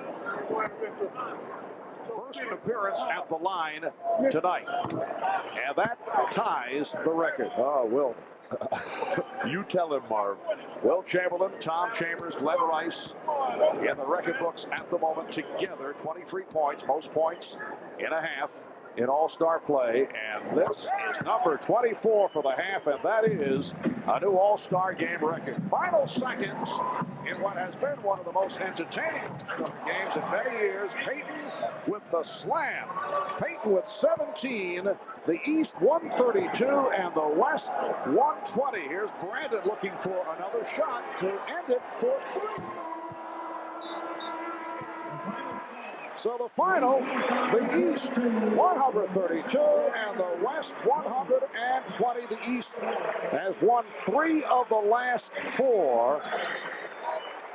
Rice finishes with 26 points, 24 in the second half, a new All-Star game mark, and the first ever triple-double accomplished by Michael Jordan. 14 points, 11 rebounds, 11 assists. We will have the announcement of the Most Valuable Player Award in just a moment. And now look at that free throw by Glen Rice, as we mentioned. Very fine foul shooter, 86%. Conley went to the line, hit 2 of 2 to set the record. The reaction from Wilt. Time to write another book, Wilt. Well, his teammates were trying to set him up.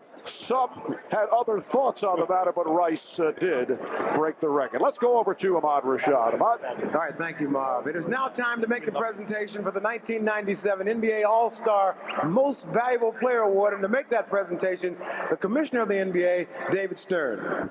It was a weekend for the ages. Thank you, NBA's greatest. Thank you, Cleveland and Northeastern Ohio. Thank you, NBA All-Stars, the world's best athletes and the world's best players. And thank you, Glen Rice, 1997 All-Star Game MVP, setting a record for the most points in a quarter and a half. Jack Greenberg, chairman of McDonald's USA, is going to help me present the trophy. Thank you, David. Congratulations, Glenn. It's been a great year for McDonald's and the NBA. Our All-Star crews assisted our customers across the country in voting a record-breaking 9 million times during the McDonald's All-Star balloting. And it's really with great pleasure on behalf of our 2,700 owner-operators and 12,000 restaurants to participate in making this presentation the Most Valuable Player Award. Congratulations again. Thank you very much. I'll hold it up for you guys.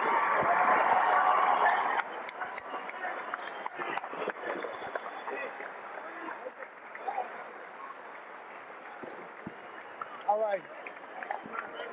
Glenn, it had to be special to be the most valuable player in a game like this with all the 50 greatest players in the stand, and you really had your peers watching. It was very special, and, I just got to give thanks to God, first of all, and my teammates really did a great job in trying to get me this award today.